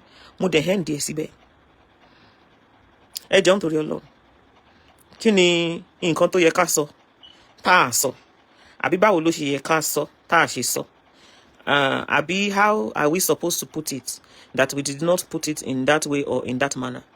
I understand what she's going through. I understand what she has faced in the house of the people that are tormenting her. That doesn't stop her confirming that yes, the house was handed over to myself. It doesn't stop her from acknowledging that, yes, they have handed it over to me. It is mine. I have collected everything that has to do with, with everything that has to do with that particular building. Because I, Dorcas, I have never been in possession of it. And some people, she said, why? She said she'll build the living for Lanity, build the living to Tony. Monisha, you to listen to what you are saying. Only because sometimes Nibisha, and when I was in the argument a few days ago, that no, they didn't build any house for her. Listen to what you are saying. Because some people did not believe that any house was built. Some people still are in doubt whether there was a house that was built anywhere or there is no house that was built anywhere. Even when she's in the house, people don't even know that, yes, this ibito wa you, ibito won beautiful new, or ibito won beautiful. And nothing can go near her property. It is her property. She has the paperwork for it. That's why I made sure that we went all in to make sure every paperwork that has to do with that particular building is intact. And when we were doing the building of the house and everything, irú àwọn ton lè ṣe kíni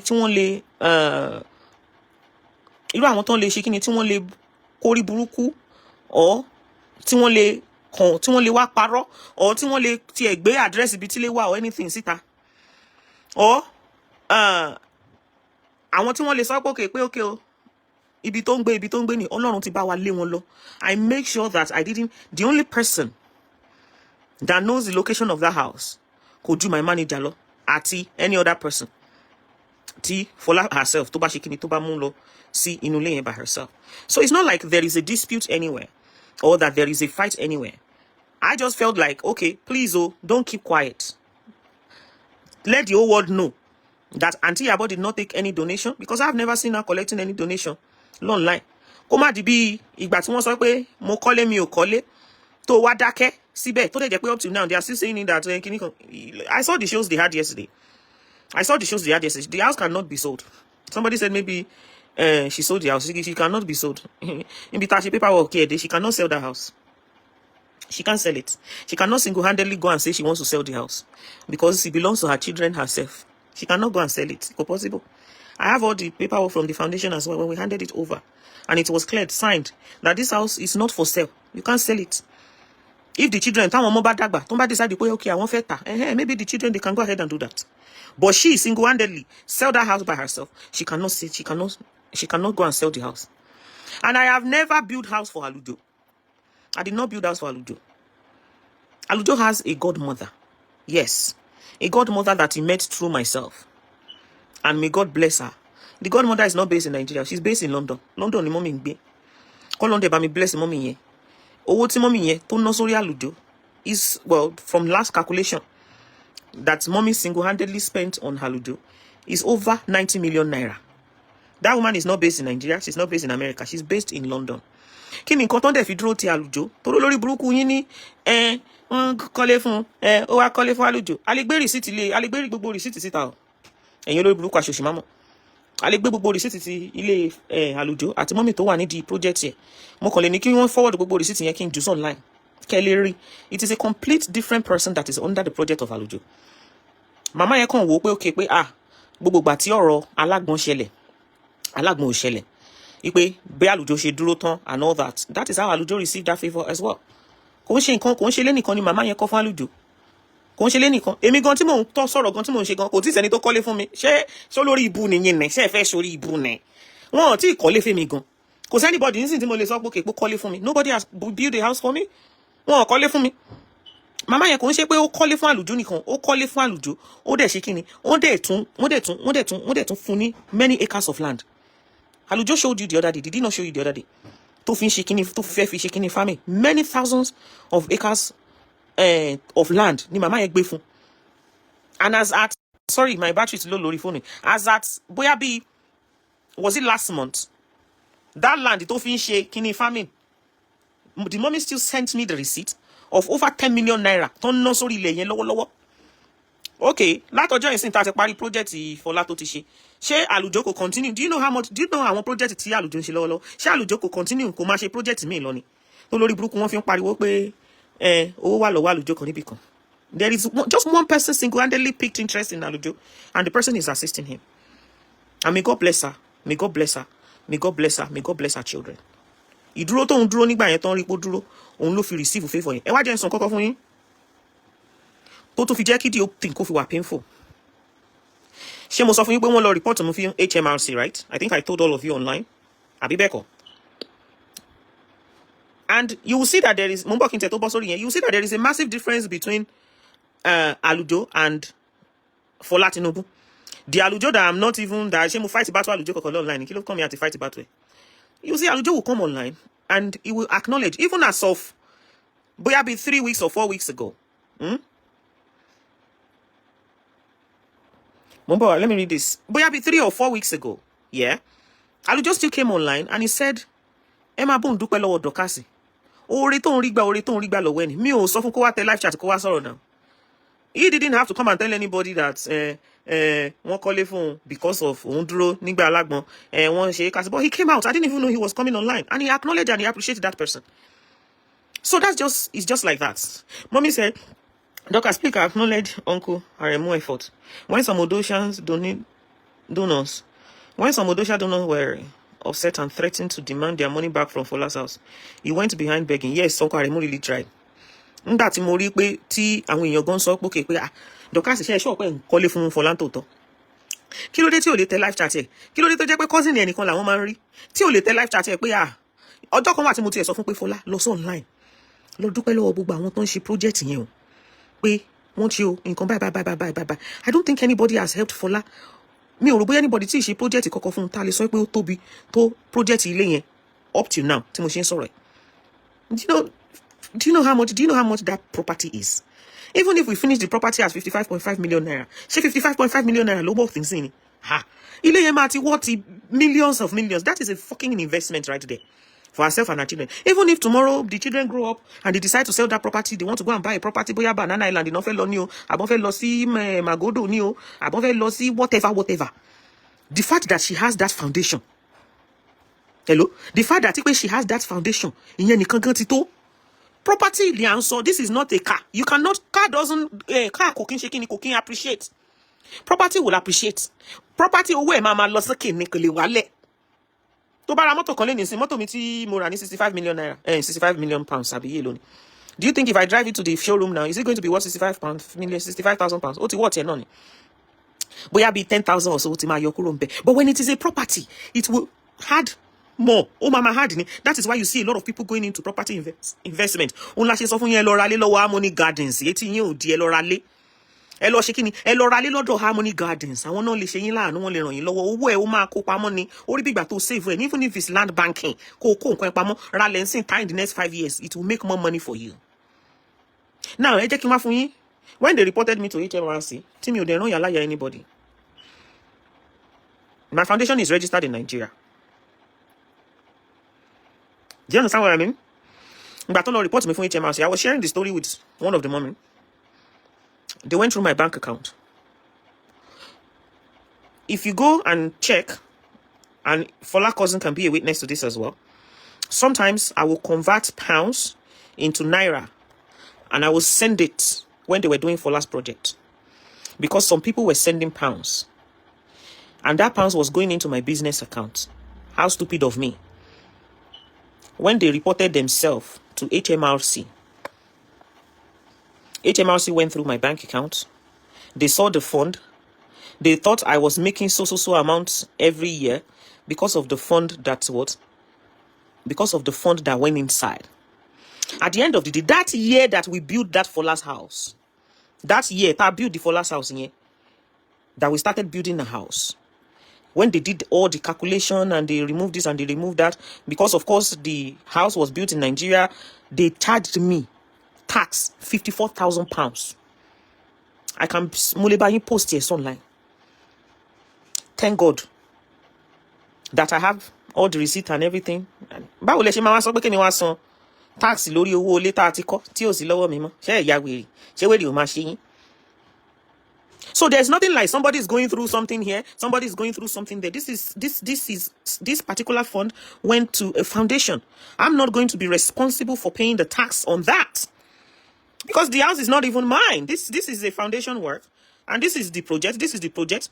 This is the, I showed them everything. I should drag in lower. Even my car that was purchased, my car. Sometimes my mess about man solo like pay. Mafi cash this, you do it like this, you do that. I didn't know that when you receive a gift, you still have to pay tax on top of that gift. Want to calculate in your no? Want to calculate in your no? Want to make some tax load? All that stuff is not a problem. But when the person that you have sacrificed yourself for cannot boldly acknowledge, you okay? Yes, yo. Once this for me. When they go to see, wanted you extortion. You can see that it can be so disheartening and frustrating. I didn't ask for somebody should come and praise me online because eti mi odi. Hello, eti mi odi. Teti àwọn èèyàn bá di. Eti tèmi Dorcas. Eti mi ò ṣe kíni. Eti mi odi. Eti mi ńlá. Tó bá lọ wo show tí Fola ṣe lánàá. Wàá mọ̀ pé kò yẹ kírú àwọn ọ̀rọ̀ burúkú bẹ́ẹ̀ kó jábọ́ látẹnu ẹ̀. Wọn kò wo elépo kan kó sí mi létí. Ọmọ Yorùbá ni mí. Mo understand the Yorùbá dáadáa. She said, Auntie Abo help me with this, Auntie Abo did this, Auntie Abo did that. Ola mama jẹ́ ká rore, ore tí ó máa yọ̀yàn lẹ́nu, ore tí ó máa ore ojoojúmọ́, ore online, ore this. There is a big difference between Auntie Abo and you. Hello? There is a big difference between Auntie Abo and Dorcas. Dorcas raised money for you via the general public. The general public deserve to know that what they paid for, you have received it. Auntie Abo has never sat on a social media platform to demand and request for help for you. She's doing whatever she's doing from her pocket. You received the help via the general public. So therefore, some of the public are not even sure. Maybe wọ́n gbélé fún Fola or wọ́n gbélé fún Fola. Ọlọ́ọ̀bọ ní ṣe tó máa fún wa lórí tó máa ṣorí ẹ̀dẹ́. I heard that in the show yesterday. Tí mi ò di wọn kó wo elépo sí mi létí o.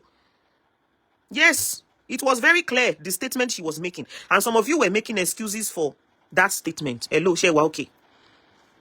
Who is she referring to pé ore tán jókòó lé, orí ẹ̀dẹ́? Nítorí kí ni wọ́n fi ń ṣorí fún yàn? When you, if it says something that was done, tó jẹ́ pé one person single-handedly sọ pé okay, ó yá wá. Mo fẹ́ gbélé 50 million naira fún ẹ. Mo fẹ́ gbélé 100 million naira fún ẹ. It's different. It's different. Nobody wants her to come online and be saying, Mashego, boss lady this, yo, boss lady that, yo, kilo. Some of you were even saying that she called me Dorcas and so.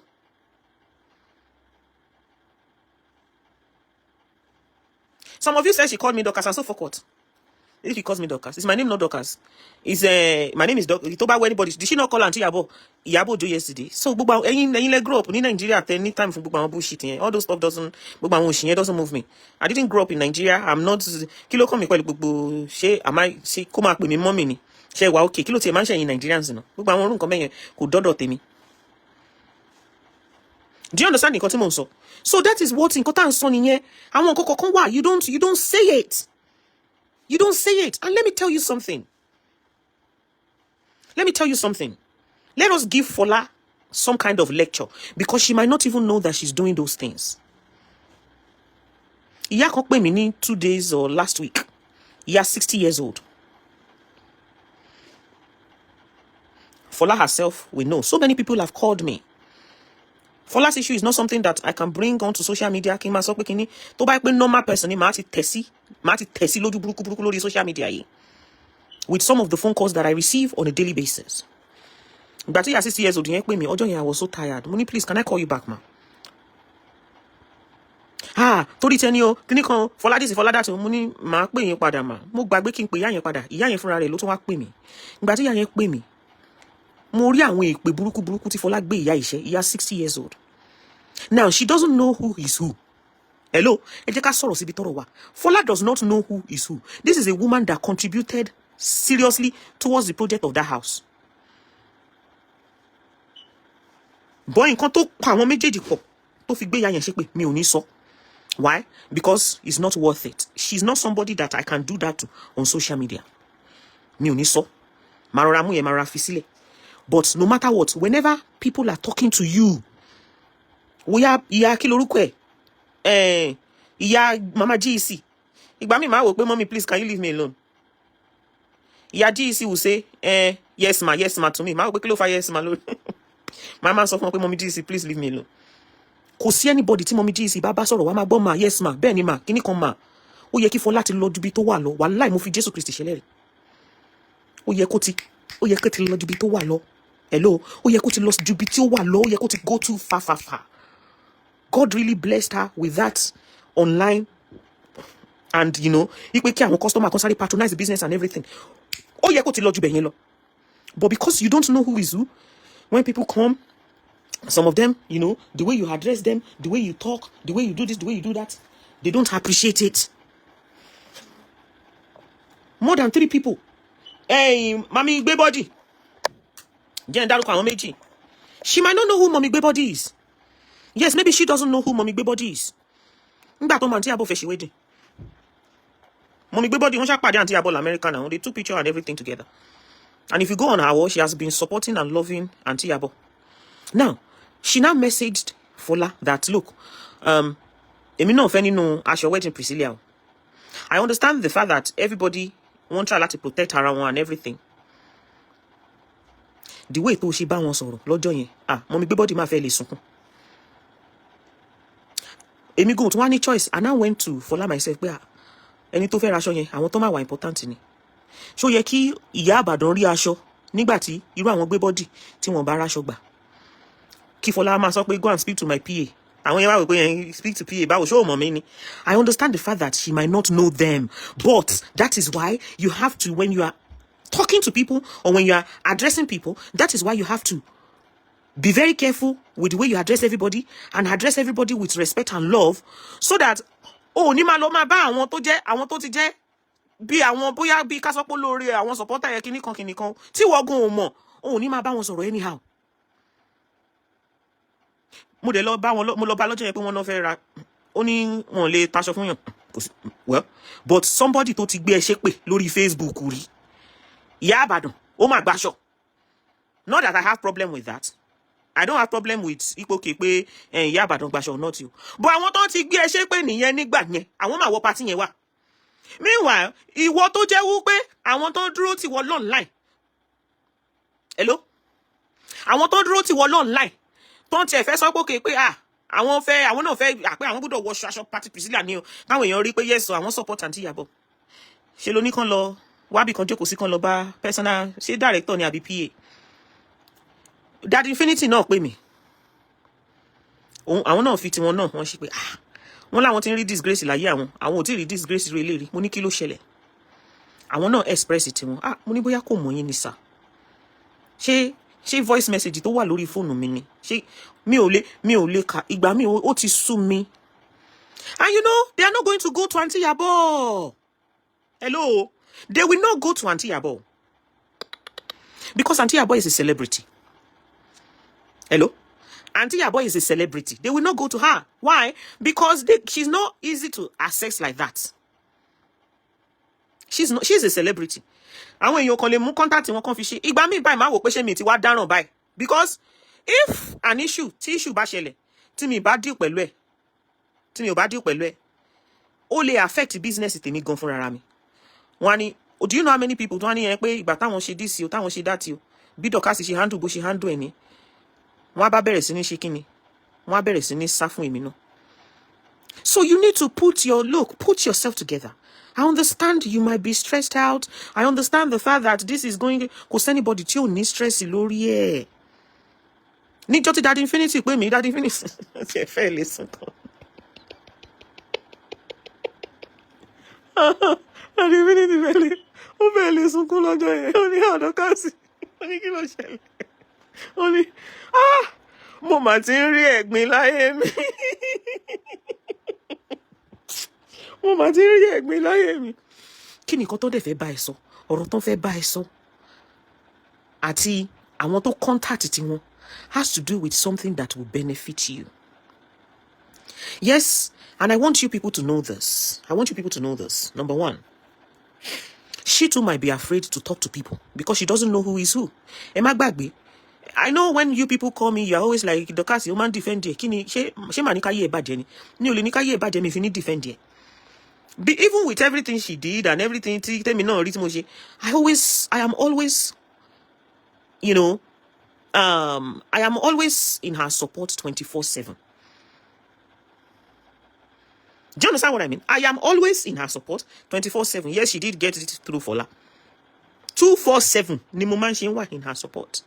So you are the one that will know that, okay, you know, kí ni mo demand of àwọn èèyàn? Well, kó má lọ já wa ran àbí non send di àwọn èèyàn sí, kó má lọ máa record voice ẹ. Bóyá torí ẹ lòun náà ṣe ń try láti ṣe kíni.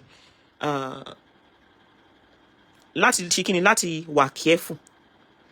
Don't abuse people here, please. Ebony G something, please don't do that. I'm going to delete that. I don't want that.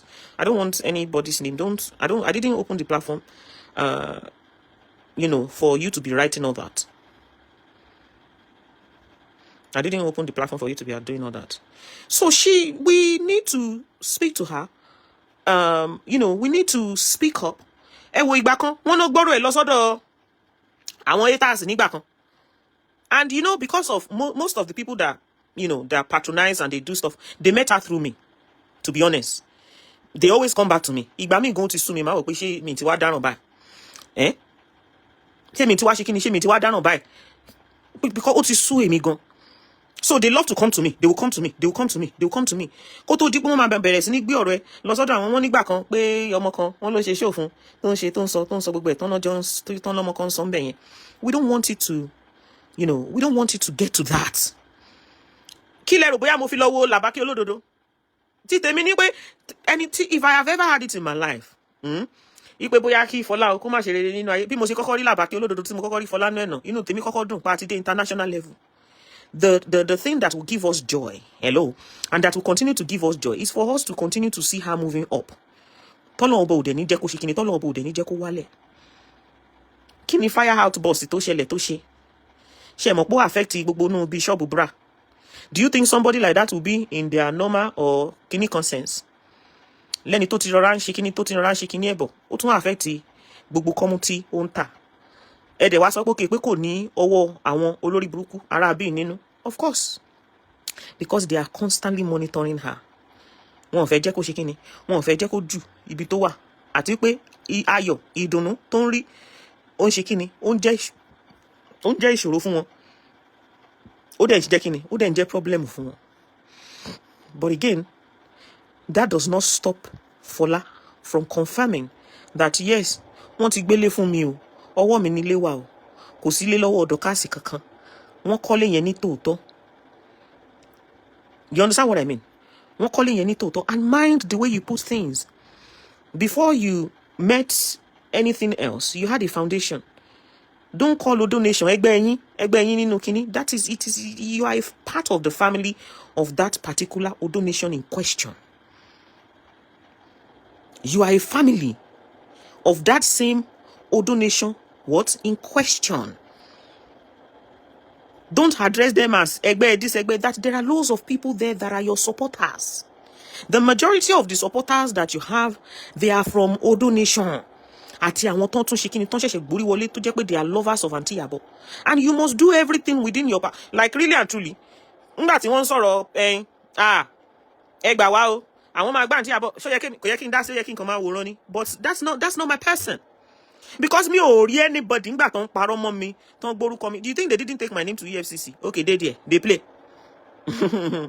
They play. Ìjà kékeré lẹ́rù bóyá mo lọ jà lọ́nà Àbújá. They there. They play. They play. Do you understand what I mean? So, and this stuff that I'm talking about, they are stuff that they do. Wọ́n á dẹ̀ tún máa kọ́ olórí burúkú kan sórí Facebook ńgbà kan àwọn ọmọ kan tó ṣẹlẹ̀ sí EFCC case of Dorcas kíní kan. You think they didn't do all that? Why would anybody gbórúkọ mi lọ sílé EFCC? Ẹ jọ̀ọ́ nítorí Ọlọ́run ṣé mo jalè ni, mo fàdíyà, mo dóko olóko àbí mo dóbo olóbò? No, I only render help, and the help was fully rendered, and I have no regret or whatsoever. So my own point is, you must, before they now start going after everybody, because the attack Aunty Iyabo is having today, hello, the attack she's getting today is not because of anybody, it's because of you. A particular person wants her to back off you, and she's trying everything within her power to put so much pressure. Ipe wọ́n máa back off ni. Talele tani kíní kan bílì yìí jẹ́ ń bẹ́ wá block. Ṣé ń ṣe pé ti ya wèrè ẹ kó sì kúrò ń bí? Ta ló ń jẹ́ kíní kan bílì tẹ́ nǹkan kó sì káàkiri kẹ́ kó sì kiri olórí burúkú yín. Àkókò kí ń rí yín bí normally. Olórí burúkú àwọn màálù táyé wọn ti bàjẹ́, wọn sí bí tí nǹkan ti dárí. Ibi kí nǹkan bàjẹ́, kí nǹkan ṣàti ẹ̀ bàjẹ́, kí nǹkan ṣàti ẹ̀ calm down ni. Olórí burúkú aṣòṣì mámọ̀. Before they will now start destroying every single person, remember, they always make a statement. Gbogbo ẹni tó bá dúró tì ẹ́, nǹkan báyìí ló máa ṣẹlẹ̀ sí wọn. Nígbà tí ṣọ́ọ̀bù yẹn, tí fire yẹn tó burst out lójú ara wọn, wọ́n believe pé èpè táwọn, anyway, tèmi alágídí ológun kúkú lè ní kò sí nǹkan tó kàn mí. O bá ṣe pé jù bẹ́ẹ̀ lọ, kó ṣe orí burúkú jù bẹ́ẹ̀ lọ. Nígbà tó ń gbé ìyá wọn ṣépè, tó ń bẹ̀rẹ̀ sí ní mọ́ ọmọ mi tó ń kó sínú gbá, tó ń ṣépè fún wọn. Ṣé mo parí ilé yẹn àbí mi ò parí ilé yẹn? Ibi tí wèrè tèmi wà nìyẹn. Kó wá tó di pé wọ́n á tún wá mú Aunty Iyabo, wọ́n á tún poison mind there towards you, wọ́n á tún bẹ̀rẹ̀ sí ní lé wọn lẹ́yọ kọ̀ọ̀kan, because irú ẹni tí ṣọ́ọ̀bù ẹ̀ tí nǹkan ṣe ń sìn, ṣó máa wà ní right state of mind? Of course not. Hello, ṣó máa wà ní right state of mind? No. Ó lè jókòó ní kọ́nà àyà rẹ̀ pé irú wàhálà ò lélẹ̀, ṣé Ọlọ́run má jẹ́ aṣọ́re ṣe? Even if Aunty Iyabo tell you not to come and talk, má gbọ́, you must let her know that, hello ma, I am here, whatever nǹkan tí kò bá ṣe, àjọ wà nínú ẹ̀ ṣe kíni, àjọ wà nínú ẹ̀ together ni o. Ìwọ ni wàá bọ́ síta ẹjọ́ o, ẹni ẹlẹ́ni o mọ nǹkan kan. Torí nísìn làwọn newspaper máa gbé wọ́n ní ṣé bí mo ti rí now, you people should go and check online, mo ti rí now, mo ti rí àwọn blog olórí burúkú kọ̀ọ̀kan, àwọn blog táyé wọn ti bàjẹ́. Hello, àwọn blog tó ń ti ṣòfò nínú ayé, àwọn blog tí ò ní dáa fún tó ń ti ń kọ Iyabo Ojo online seeking public donation kíníkan. And that is how, and some Nigerians orí wọn one way traffic lórí àwọn kọ̀ọ̀kan. Orí àwọn kọ̀ọ̀kan up till now mi ò lè get it over my head how some people feel it is okay for a pedophile. Tí wọ́n pariwo ẹ̀ síta, ipe ó wà okay fún pedophile, ipe kó ṣe kíni, wípé kó táǹtì Ìyábọ̀ dúró fún táwọn kọ̀ọ̀kan sọ di haters wọn. Kíní yẹn sì máa ń funny sí mi up till now. Àló sì máa ń pa mí lẹ́rìn.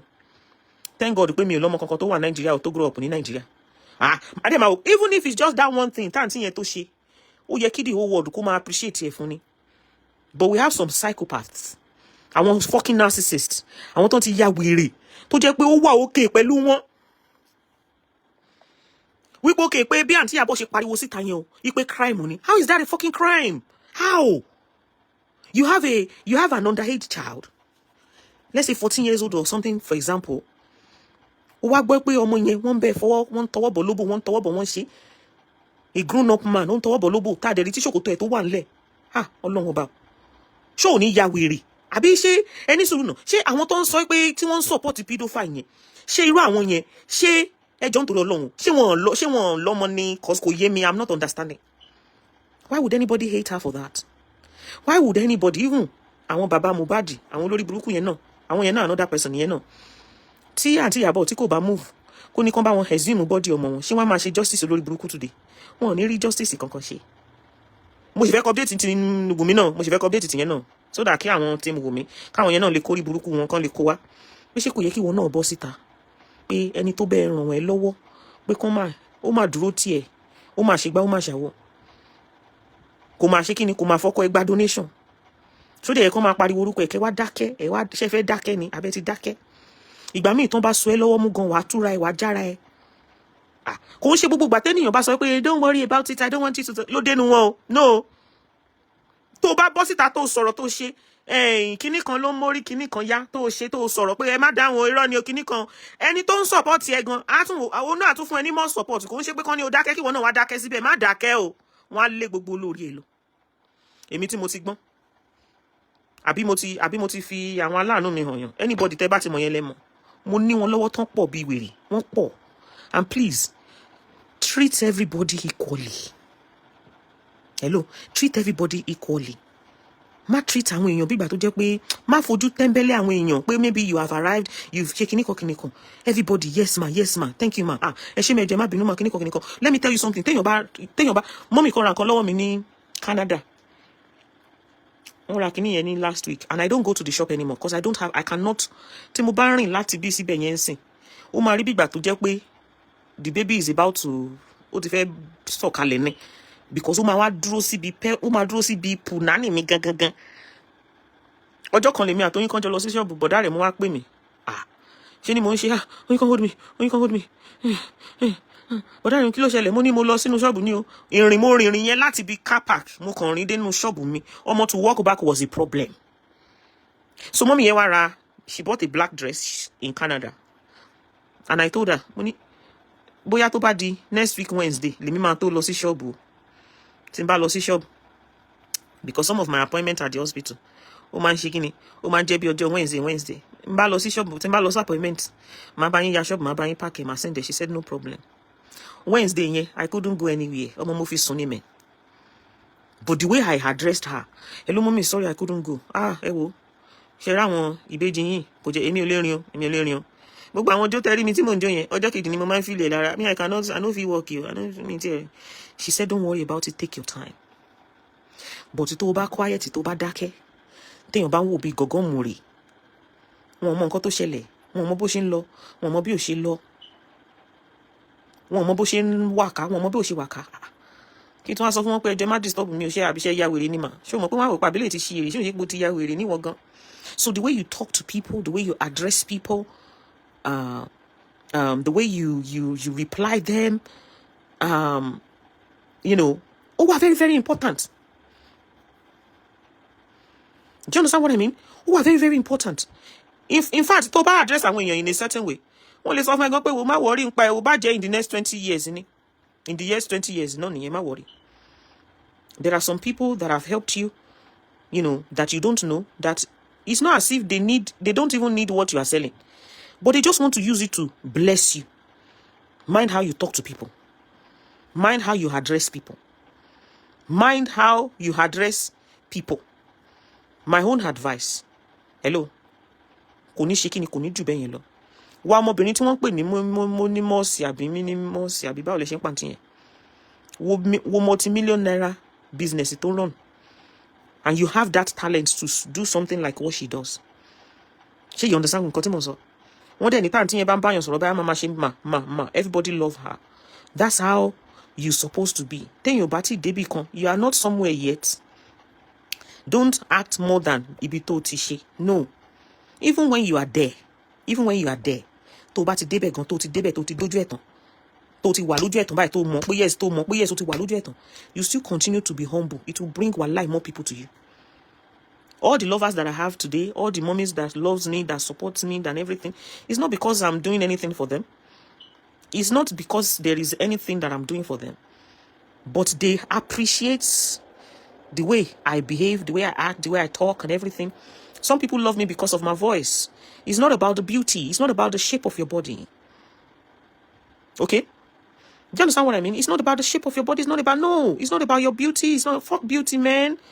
It's about the way you address what is coming out of your mouth, the way you talk to people, the way you address them. Learn this thing is important. Oni shubu lórúkọ Jésù Kristi. Ẹni tó bá dẹ̀ ní shubu, àwọn náà máa shubu. I have put that issue inside the bin now. I have spoken my mind. It is not too much for you to confirm to the general public. Some of the people don't shakini, they want to support you with that house. Some of them too are having doubt. Share fún. Ẹ ṣọ́ ọ̀pọ̀ ẹgbẹ́lé fún. Olórí burúkú kan ló kọ sí bí ń sìn pé ṣé mo ti gbé paper lé fún. Paper lé tí ò sí lọ́wọ́ mi. Please don't do that. Oluwabukola Richard, don't do that. I'm going to delete that comment. Don't put such. Sorry. I don't open my platform for such, please. Some of them won't be milere. Dorcas is show pé ó kọ́lé fún. Àbó kọ́lé fún kíní kan. It's not good. Even not to show ẹlọ ẹjọ́ tó lọ́lọ́run inú ilé tó ń ṣe kíní o. Ibẹ̀ ni mo wà. You simple as ABC. It doesn't take 2 minutes or 1 minute. So to anybody that might be upset, let's take it as obviously you can see she's not somebody that ni agbaja. Is that what you call it? Still agbaja or whatever, like that. I have also been attacked and accused by herself. She will say that I didn't give her enough chance to be close to myself. I didn't do this, I didn't do that. And yes, she's probably going through a whole lot of things. All right, and we are calling on the Nigerian police force and all the law enforcement agencies. Please, it is not until somebody crying before you people will say you are investigating. Call all these people on a round table. Do something about this before somebody gets hurt. Your help is needed. Mo den sọ bóyá the next thing tó dẹ̀ máa ṣe ni pé kẹ́ gbé placard kẹ́ bẹ̀rẹ̀ sí ní pariwo pé kán ràn yín lọ́wọ́ lórí this particular person. Everybody is supposed to have their freedom of. There should be freedom of life. Àbí kí ló dé gan? Kí ló dé gan? Kí ni nǹkan tó dé gan? There should be freedom nínú ayé. Káwọn ènìyàn kan lè move freely. Kí ènìyàn kan lè ní freedom ayé. Kò yẹ kó mọ kó wà níbi kan kó máa ṣe kó máa wò pé ṣé wọ́n fẹ́ wá pa òun, ṣé wọ́n fẹ́ wá ṣe òun léṣe. You people hold your fellow, that is why you are there. You hold them duty of care. Oh no, sọ nígbà tó ṣe kí ni corona inquest fún Mohbad.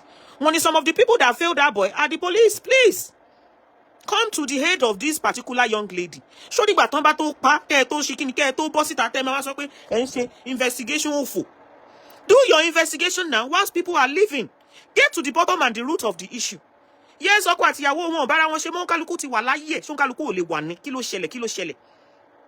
Ṣó yẹ kẹ́nìkan máa bínú àbí kẹ́nìkan máa pariwo lójoojúmọ́ because wọ́n kọ́lé fún ènìyàn. Kí ló dé tó lè kọ́lé fún? Kí ló dé tó lè kọ́lé fún for God's sake? Kí ló dé tó lè kọ́lé fún for God's sake? Please, it's getting too much. All the gbogbo nǹkan máa ṣe. Maybe we need to organize a committee. Kàn pé àwọn human rights activists.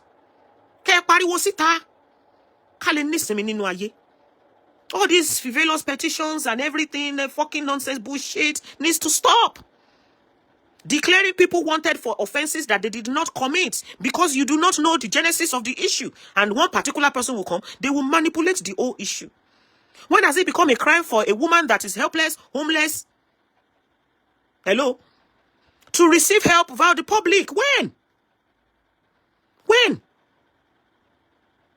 Kí ló ń ṣẹlẹ̀ gangan. Account ẹ̀ tẹ́ lọ́ọ̀kì látọjọ́ yìí. Ṣé kò yẹ kẹ́ ẹ ti ṣí ni? Àwọn phones ẹ̀ tẹ́ gbà. Ṣé kò yẹ kẹ́ ẹ ti dá padà fún ni? Tá bá dé máa lọ wò, ìmí nínú yẹn tí máa lè máa lo fóònù ẹ̀. Fóònù tẹ́ gbà lọ́wọ́ ẹ̀, ìmí nínú yẹn ó ti jẹ́ pé tí ló ń lò bóyá ti lọ tà á. You say you are investigating somebody, you collected their phone, ṣé kò yẹ kẹ́ ti dá fóònù ẹ̀ padà ní, ṣé ẹ ti parí investigation yín? And that is why it's good. Anyway, kò lè tiẹ̀ lè jẹ́ máa mú jẹ́rìí àwọn lawyers mi. Irú àkáǹtì yẹn ń sin ó yẹ kán ti ṣí látọjọ́. Irú fóònù ẹ̀ ó yẹ kẹ́ ti dá padà fún. Kí ló dé, kí ló ṣẹlẹ̀? Irú àwọn nǹkan bẹ́ẹ̀ yẹn kò sígbà a sì máa dé level yẹn pé mò ń pariwo. Ọ̀tọ̀ lẹni tó ń gbé ọmọ ẹ̀ sínú gbá. Hello, tó ń ṣépè fọmọ ẹ̀ online. Ọ̀tọ̀ lẹni tẹ́ ẹ̀ mú, ọ̀tọ̀ lẹni tẹ́ fẹ́ lọ máa tì mọ́lé, ọ̀tọ̀ làwọn tẹ́ máa ní kó máa gbé placard. You turn ẹ mú victim, ẹ sọ di suspect, ẹ mú suspect, ẹ bẹ̀rẹ̀ sí ní gbé mọ́ra. Why? Because Ọlọ́run máa bá yín ṣe kíni. Ọlọ́run bá máa sort out ìlú yẹn. Ọlọ́run bá máa sort it out. Èmi ti fún yín ní options. Ìgbà tó bá yá, everybody máa ṣe kíni. Everybody máa bọ́ síta. Ó kálukú aṣọ ọjà ẹ̀. Àwọn ìyá arúgbó gbogbo yín ẹ bọ́ síta. Ẹ mú ọjà yín ẹ sọ dáadáa. Ẹ jẹ́ kán mọ òtítọ́ tó wà nídìí ọ̀rọ̀ yìí, because èmi tí mo ṣe wà mí ò kí ń dúró sí ìdí àbòsí o. And like I've always said, and I will continue to repeat it. Ẹ pé mo ti sọ fún yín so many times before. Fola might not be perfect, okay, but she's not somebody that would ever be left alone. Mo ti sọ fún yín, mo dẹ̀ tún sọ fún yín, mo tún repeat ẹ̀ fún yín. Kẹ́ jẹ́ kí ti yín kó là. Ogun kì í mú èmi o. Ogun no dey catch me. Wallahi. She might not be perfect, and there is no perfect human being. Just like me myself, I am not perfect. There are some àwọn èèyàn mi tó máa ràn mí lọ́wọ́ tèmi náà tó máa ṣe nǹkan tí ò yẹ kí n ṣe. Wọ́n máa pè mí, wọ́n máa tell me off ni. Tó bá dẹ̀ ti tell me off, tó àtún continue, àtún move on from there. Just the same way she is not perfect, me myself, I am not perfect yo. Mo sì ṣe nǹkan kan ní bí 3 days kíní kan tí kan náà mọ́ mi ní pé Dorcas kíní kan don't worry, sorry náà ló máa jẹ o. Sorry ló máa jẹ. Kò sí kankan nínú wa ta perfect, but they will correct you, and once they correct you, you will take to that correction, and that's it, and move. Do you understand nǹkan tí mo ń sọ? So she might not, that does not mean okay. So because that person has not done wrong, anyhow, wá fi sílẹ̀ kí takute tí wọ́n tẹ́ sílẹ̀ fún tó fẹ́ gun lẹ́sẹ̀ o kí náà ṣe ń pè kó wá ṣe kíni kó wá bẹ̀rẹ̀ sí ní jẹ. No matter how much pressure you want to put on it, no matter kò sí irú èpè tó fẹ́ gbé wa ṣẹ́, irú àwa ìbáwa ṣe wà nísìn, èpè yín ò dá nǹkan kan fún wa, a fi ń sanra ni. Èpè yín kò ṣe kíni, kò sí nǹkan kan tó dà fún àwa fi èpè yín sanra ni. But she will never be left alone for you to come and hit her raw, for you to come and perform that thing that you want to perform for her. And lórúkọ Jésù Kristi, even Aunty Yabo, her daughter is subjected to this bullying because of Fola. Because one feel pé táwọn bá put the pressure on it, maybe kíní lórúkọ Jésù Kristi, Aunty Yabo, gbogbo ọmọ tó tinú yín jáde lẹ máa jèrè wọn. Ẹ ní sọmọ nù. Ẹ ní gbogbo ẹni tó ń ṣe ìbàjẹ́ yín, tó ń ṣe láburú yín lórúkọ Jésù Kristi, gbogbo wọn náà máa rí bàjẹ́ ayé. Gbogbo ẹni tó ń gbé yín ṣépè, èpè á jẹ́ ti wọn. Gbogbo ẹni tó ń gbé àwọn ọmọ yín ré, gbogbo wọn nǹkan tó ń wíṣì fún àwọn ọmọ yín, tó bá wíṣì fún àwọn ọmọ yín dáadáa kó jẹ́ títí tàwọn ọmọ wọn. Gbogbo anybody tó bá wíṣì fún bí fún àwọn ọmọ yín kó jẹ́ títí tàwọn ọmọ ẹ̀ lórúkọ Jésù Kristi. Ẹ jọ̀ọ́ báwo ni àwọn Yorùbá yẹn kò tiẹ̀ yé èèyàn gan jàre, báwo ló tiẹ̀ ṣe yé èèyàn gan, tá ló tiẹ̀ mọ̀ fún wọn gan, Yorùbá òfò wọn tán wáyé wá sọ. Gbogbo ibi tẹ́ bá rìn sí, Ọlọ́run á máa ṣọ́ yín. Gbogbo ilé tó jó, Olúwa ṣe kíni, Ọlọ́run á tún bá wa ṣe kíni, Ọlọ́run bá tún bá wa kọ́, á tún kọ́ ojú bó ṣe wà tẹ́lẹ̀tẹ́lẹ̀ yẹn lọ.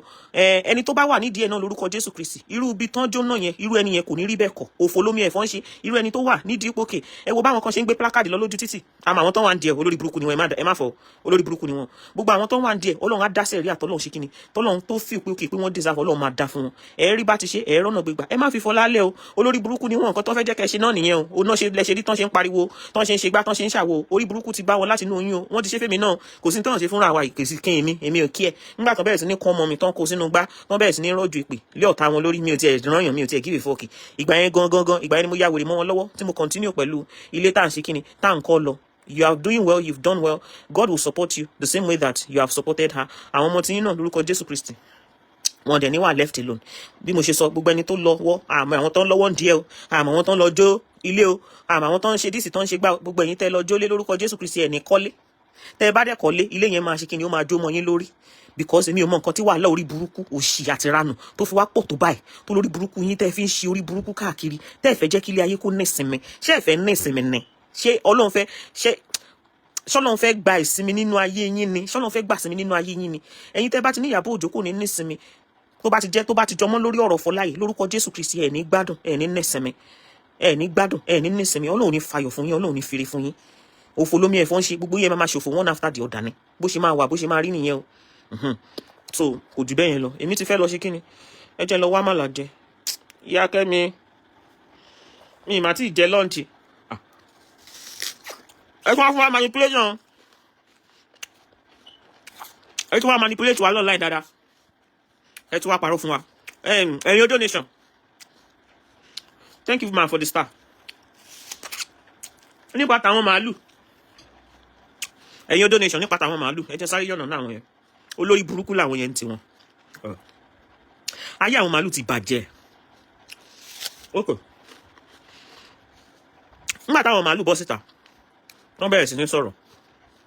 Olórí burúkú ara wọn. Mo dẹ̀ ń rẹ́rìn. Ṣé màálù ló fẹ́ wá support Fola ni? Àwọn títí wọ́n ti bàjẹ́ nínú ayé. Do you know how much they bullied Fola on this Facebook? The same useless màálù set of people. Ẹ jọ̀ọ́ nítorí Ọlọ́run. Kí ni nǹkan tí màálù fẹ́ sọ tó yẹ kó move wa? Ìyẹn àwọn aláyé bàjẹ́ tàbí kẹ́ Jagaban tó kó sábẹ́. Irú manipulation, irú èébú ọ̀rọ̀ wo ló yẹ kán sọ tó yẹ kó move wa láti bí síbẹ̀ yẹn? Àwọn títí wọ́n ti ta. They have always bullied Fola Tinubu. They have always bullied Aunty Yabo. So kí ló fẹ́ come out of ẹnu wọn ní orí ọ̀rọ̀ tó wà nílẹ̀, ẹ jọ̀ọ́ nítorí Ọlọ́run, tó máa move wa láti bí síbẹ̀ yẹn? Nothing. Maalus will always be maalus. Wọ́n máa ń bẹ́ káàkiri bí ìgalà ní gbogbo ọ̀rọ̀ tí ó kàn wọ́n náà máa ń dá sí. And they have no loyalty towards anybody nínú ayé. Tí ó bá ṣe pé ayé àwọn màálù ti bàjẹ́, tí ó ṣe pé màálù ti ṣòfò nínú ayé, ìjọ yẹ kán fi sáìdì ọ̀dọ̀ ara bí sílẹ̀, kán wá máa ṣe bí ìgbà táwọn fẹ́ support Fola látànà, àwọn olórí burúkú. Ṣé inú yẹn máa dùn? Ṣé inú yẹn tó ń bá Aunty Yabo jà àbí tó ń bá Fola jà, ṣé inú yẹn máa dùn pé àwọn màálù sí? Àbọ̀ okay, anyway, inú manipulation náà ló wà. Inú ń fọ́ fún yẹn, mo kì í fọ́. Gbogbo nǹkan tẹ́rí táwọn yẹn ṣe yẹn, mi ò fọ́ láti bí síbẹ̀ yẹn, mi ò tiẹ̀ rí wọn rò, kò tiẹ̀ move mi láti bí síbẹ̀ yẹn. Ọbẹ̀ rí skeleto, abara gbígbẹ, ọmọ òṣì olórí burúkú, nìyẹn kọ update lánàá, mo ti fẹ́ rẹ́rìn yó. Wọ́n ló ní wọ́n ń bẹ̀ ń, ẹgbọ́n ta ló bẹ olórí burúkú ọmọ? Tactics of what? Tactics of pé olórí burúkú fẹ́ gba public donation ni. Olórí burúkú ọmọ ni. Mi ò tí n bá bẹ́ẹ̀ kí n ṣánkú, àbó olórí burúkú ni ẹni. Ṣé ò ya wèrè? A kàn dẹ̀ gbé fàbú kan wá. Hello? A kàn skeleto, ó kàn máa gbé fàbú kan wá. A kàn kọ́. Kàn lè rò bóyá pé nǹkan kan ṣẹlẹ̀ sí lórí irọ́ dẹ̀ ni. Irọ́ bá tiẹ̀ jẹ́. Mo ti rí ẹni tó ń pa irọ́ nínú ayé. Mo ti rí ẹni tó ń parọ́ nínú ayé. Irọ́ ti skeleto, ó lè ṣe kíni? Ó lè dá a whole nation rú. Ó dẹ̀ kọ́, you think you're having fun, girl? You think you're gonna be begging me, girl? You begging me behind acting like King Kong on Facebook? Kò ní bá mi dá fún ẹ, kò ní bá mi yẹ. Kò ní dá fún ẹ tó bá bẹ̀. Hello? Ẹni tó bá bẹ̀ kò ní dá fún. Ẹni tó bá bẹ̀ kò ní dá fún. Èmi Dorcas, èmi ọmọ tí ìyá bí tó fọjá àrùn pọ̀. Kò ní bá mi yẹ lá. Nígbà tí ó ń ṣe pé ìyá mi kan ló bí mi, tí ó ń ṣe pé bàbá mi kan ló bí mi, èmi á bẹ̀wọ̀. Orí ẹ̀ ti dàrú. Orí ẹ̀ ti kíni? Orí ẹ̀ ti dàrú. Kàyọ́lá. Tí n bá bẹ̀ẹ̀ kí n bẹ́ǹdì. Tí n bá bẹ̀bẹ̀ kí n bẹ́ǹdì. Olóṣì olófò ọmọ. Wèrè. Imaginary Dorcas. Bẹ́ẹ̀ náà lórí burúkú. Ó lọ sọ fáwọn wèrè tó ń ṣe ṣòfin. Pé ńgbà tí mi wà Nàìjíríà, èmi bẹ̀wọ̀. Skeleto. Pẹ̀kẹ̀lẹ̀ mẹ́sì. Ẹja gbígbẹ koté. Ńgbà tó fẹ́ ṣí ìrì mọ́ta rẹ̀. Wèrè ṣe o. Wàhálà wèrè ṣe. Thank you very much for the stars, man. Thank you, man. Wèrè ṣe. So God bless everybody. Thank you for watching. Ṣé ti mú gbogbo point yín? Àtẹ̀yìn tẹ́fẹ́ fún wa ní analysis. Wá fún analysis kẹsàn tẹ́fẹ́ sọ. So, ọ̀rọ̀ yẹn nìyẹn kò jù bẹ́ẹ̀ lọ. Mo ti fẹ́ lọ sùn nìyẹn. At the close chapter and we move on to the next. And like I said, I'm not after anybody praising or hailing me. No. I'm not after anybody praising or hailing me. Nah, I'm not. I don't need any of that. That's not me. That's not Dorcas. Once I do things, I move on. And that's it. All I just want to just clarify. Okay, yes. I have collected this and this. I don't, because the paper, not just paperwork. Checking the paperwork. Okay.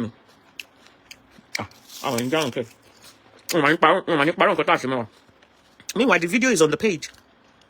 Hello? The video of the house is on the page. Oh, hello, Dorcas Adeyinka Empowerment Foundation. So, God bless everybody. I love you all. I love everybody. Hey, did you come and draft for that? Show her more love. Hey, draft. What's up with you? gbogbo àwọn tó ń jẹ́ pa ìpápátá àwọn náà máa ṣòfò tìrantìran. Gbogbo àwọn tó ń fẹ́ jẹ́ kó ní ìsinmi àwọn náà ní ìsinmi tọmọtọmọ. Gbogbo àwọn tó jẹ́ pé wọ́n ṣàfẹ́ jẹ́ kó jẹ́ pé wàhálà ní fún ní ṣá. Gbogbo àwọn ọmọ tó ti ní wọn jáde wọ́n mọ̀ pé kò ní ìyá kò ní bàbá. Àwọn wo ni ìyá àwọn wo ni bàbá ẹ̀? Ẹ̀yin tẹ́ wà lọ́nà náà ni ìyá àti bàbá ẹ̀. Wọ́n mọ̀ pé kò ní ìyá kò ní bàbá. Wọ́n dẹ̀ ń fòrò ẹ̀ ọmọ òrukàn ni. Ló kọ Jésù Kristi. Gbogbo àwọn tó ń fòrò ẹ̀ wọ́n fẹ́ jó ní ìsinmi. Àwọn náà ní ìsinmi nínú ayé. Àwọn tó ń parọ́ òṣì mọ́. Àwọn náà ní gbádùn. Ọkàn tí wọn náà ní balẹ̀. Because mi ò rò bóyá ó ṣe kíni. Kò gbowó lọ́wọ́ anybody. Kò jàyàn lólè. Kò dóko lóko. Kò jókòó lóko gbà. Wọ́n gboko lọ́wọ́ ẹ̀ ni. Ó dẹ̀ ti fokólẹ̀ fún ibẹ̀. Kí ló tún wá kù? Kí ló tún ṣẹlẹ̀? Àmà ní dààmú. Àrírú wàhálà báyìí rí nínú ayé. Bọ̀ irọ́ ni. Ó máa ṣe kíni. Ó máa borí ẹ̀. Ó máa lékè ẹ̀. Ògo ni. Màá bá yín sọ̀rọ̀ létà. Ẹ jẹ́ n lọ wá àmàlà jẹ lọ́wọ́ ìyá Kẹ́mi. Kó sáré ra àmàlà fún mi. Àwọn bá yín sọ̀rọ̀ létà àmọ́ tí ń lọ nìyẹn. Ẹ ra pariwo mi o. Tó bá wù mí mo tún lè padà wá. Tó bá wù mí mo lè má padà wá mọ́. Mi ò tó jóṣì. Tó bá ti jọ mọ́rọ̀ àwọn màálù. Àwọn yẹn tí wọn ò ṣì bá wọn yẹn. Nobody believes anything that comes out of their mouth. They are piece of shit. You know when they say somebody is a piece of shit? Àwọn yẹn jù wọn sínú pain. Wọ́n fẹ́ mọ tó ń ṣẹlẹ̀ ní ṣe bẹ́ẹ̀ gbọ́ tí kan ni wọn ẹ̀gbọ́n tó ń sọ lánàá. Mo gbọ́ tí kan ni wọ́n sọ. Ó ní Dorcas bọ́ta. Torí ẹ sì máa sọ̀rọ̀. Dorcas bọ́ta wá tẹ̀ sí Fọlá lójú. Fọlá ìwọ náà bọ́ta kó fún jẹ. Can you imagine that kind of a statement? Imagine that kind of nonsense. Their life is based on people having disputes, people fighting one another, people having issues with one another. Gbogbo ayé wọn, ilé ayé wọn ò jù bẹ́ẹ̀ yẹn lọ. Kò sí anything that comes out of their mouth tó jò tọrẹ. Kò sí manipulation yìí ni. Wèrè kan ni wọ́n kọ́ lánàá. Ó ní Fọlá ti tẹ̀sí Dorcas lójú pẹ̀lú orúkọ tẹ̀sí mother Foka lójú. What's the big deal in somebody calling somebody orúkọ? Any diluted bastard. What's the big deal in someone addressing who gives a fuck? Did she not call Aunty Yabo Ojo? Àwọn olórí burúkú ṣàfọ́ fún gbogbo oṣù ẹ ti yá wèrè. Ó dàbọ̀. Gbogbo ẹ̀yin olóye onímọ̀ onílàkàyè. Gbogbo ẹ̀yin tó jẹ́ pé ṣe kí ni bá wọn sí níbi kí ìyà kó jẹ ìran Yorùbá àfi kí ìran Yorùbá kó bọ́ lóko ẹrú. Mo kí gbogbo yín pátápátá látòkè délẹ̀. Ẹ wá jọ ẹ bá wa ṣe kí ni ẹ bá wa fún ètò yìí síta. Ẹ jẹ́ káwọn èèyàn kí wọ́n ṣe kí ni kí wọ́n tún gbọ́ ilé bí ó ti ẹ̀jú 1 or 2 things. Wọ́n á rí dìmú nínú ẹ̀. Àwọn náà á rí fi ṣe kí ni wọ́n á rí fi kẹ́kọ̀ọ́. Because ibi tí gbogbo ẹ lọ yìí èèyàn gbọ́dọ̀ máa ṣe kí ni èèyàn gbọ́dọ̀ máa wise èèyàn gbọ́dọ̀ open brain ẹ̀ sílẹ̀ ni. Now ẹ má gbàgbé gbogbo ẹ̀yin mọ́mì mi ẹ̀yin dádì mi irú àwọn ìṣòro wo lẹ̀yin dojú kọ. Kí ni nǹkan tó ń bá yín lẹ́rù? Ta la lágbára tó ní tòun bá kan níwájú yín? Àwọn spiritual items tẹ́lẹ̀ lò ó wà lọ́dọ̀ Lady K Ìfẹ́ Olúwa show. Ṣáwọn kan tẹ́lẹ̀ lò fún àmúbọ́ ni? Àbí tẹ́lẹ̀ lò fún aṣínà? Àbí tẹ́lẹ̀ lò fún arọ́bí? Àbí àwọn nǹkan back to sender? Àbí àwọn nǹkan ajé? Ẹ wò pé àdìmọ́ wá kà lọ báyìí. Wọ́n ní tí ògùn èèyàn bá ti dáyàn lójú. Ṣẹ́wọ́ mi dá mi lójú ni. Ẹ gbọ́ gbogbo àwọn máa ń bọ́ta sí mo máa ń proud of my business because ó ṣú ọ̀dà kú. Nítorí pé kí ni ayọ̀ ní tọmọ Ọlọ́run Bíbélì gan sọ. Ó ní kìkì ojú wa làwọn máa fi rí, etí wa làwọn máa fi gbọ́ ní búburú gan kì yóò ṣubú lù wá. Báwo la ṣe máa wá ṣe tí búburú yóò fi ní ṣubú lù wá ni pé ká dira ogun láyé. Èèrà ò fẹ́ kòkòrò dénú. Èyàn ò fẹ́ ká rẹrù ká sọ̀. Èyàn ò fẹ́ ká rẹrù ká sọ̀. Ilé ayé tí a dẹ̀ wá yìí, Bible ti sọ tán. Ó ní búburú ni gbogbo ọjọ́ nítorí náà ká máa fàdúrà ra ìgbà padà. Àdúrà tá máa fi ra ìgbà padà ni pé ká máa ṣe àjò sí ara wa, ká máa tọ́jú ara wa pé Olúwa má jẹ́ kógun ayé kó borí mi. Gbogbo ogun tó ń bá mi wọ́de mújà, gbogbo àlákàlà, gbogbo ogun àmúbọ́, gbogbo ogun àṣetì akọ̀tì, àfàìtó, ìkórìíra, kí gbogbo ẹ̀ kó ṣe kí ni kó dópin. Kí wá láwọn nǹkan àdúrà náà tá máa fi ṣe kí ni tá máa fi ra ìgbà padà. Àwọn màrẹ́ńbì, àwọn spiritual items. Àwọn spiritual items tá máa lò lóríṣiríṣi. Ṣé ti rí wọn báyìí? Mélòó tẹ̀ la fẹ́ display fún yín? Ṣé ti rí wọn? Iṣẹ́ lẹ̀ ń wò yẹn. Kì í ṣọṣẹ lásán. Èwo ni kí n tún gbé wá fún yín? They are not just ordinary soap. They are not. Àwọn iṣẹ́ lọ́lọ́kan òjọ̀kan lóríṣiríṣi. Iṣẹ́ àánú, iṣẹ́ àṣínà, iṣẹ́ ìfẹ́. Ó wà. ẹ má jẹ́ kó gbọ́kọ lọ́wọ́ yín ọkọ wọn lóde o.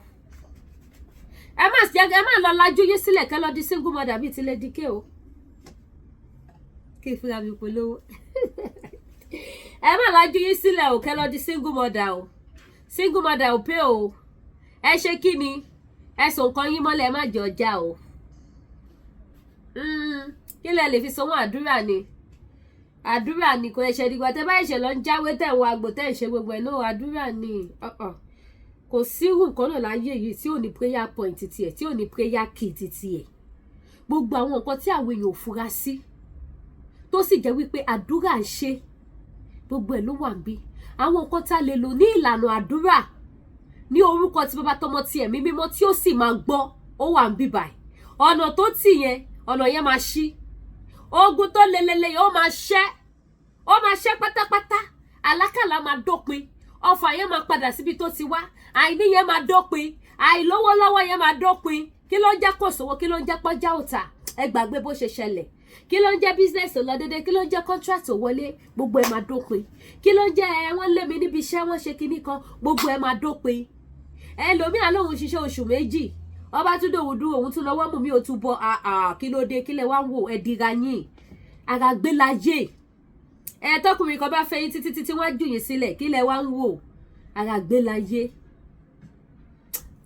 Ẹ jọ̀ọ́ iṣẹ́ wà, gbogbo ẹ̀kọ́ ni mo lè kà lórí social media.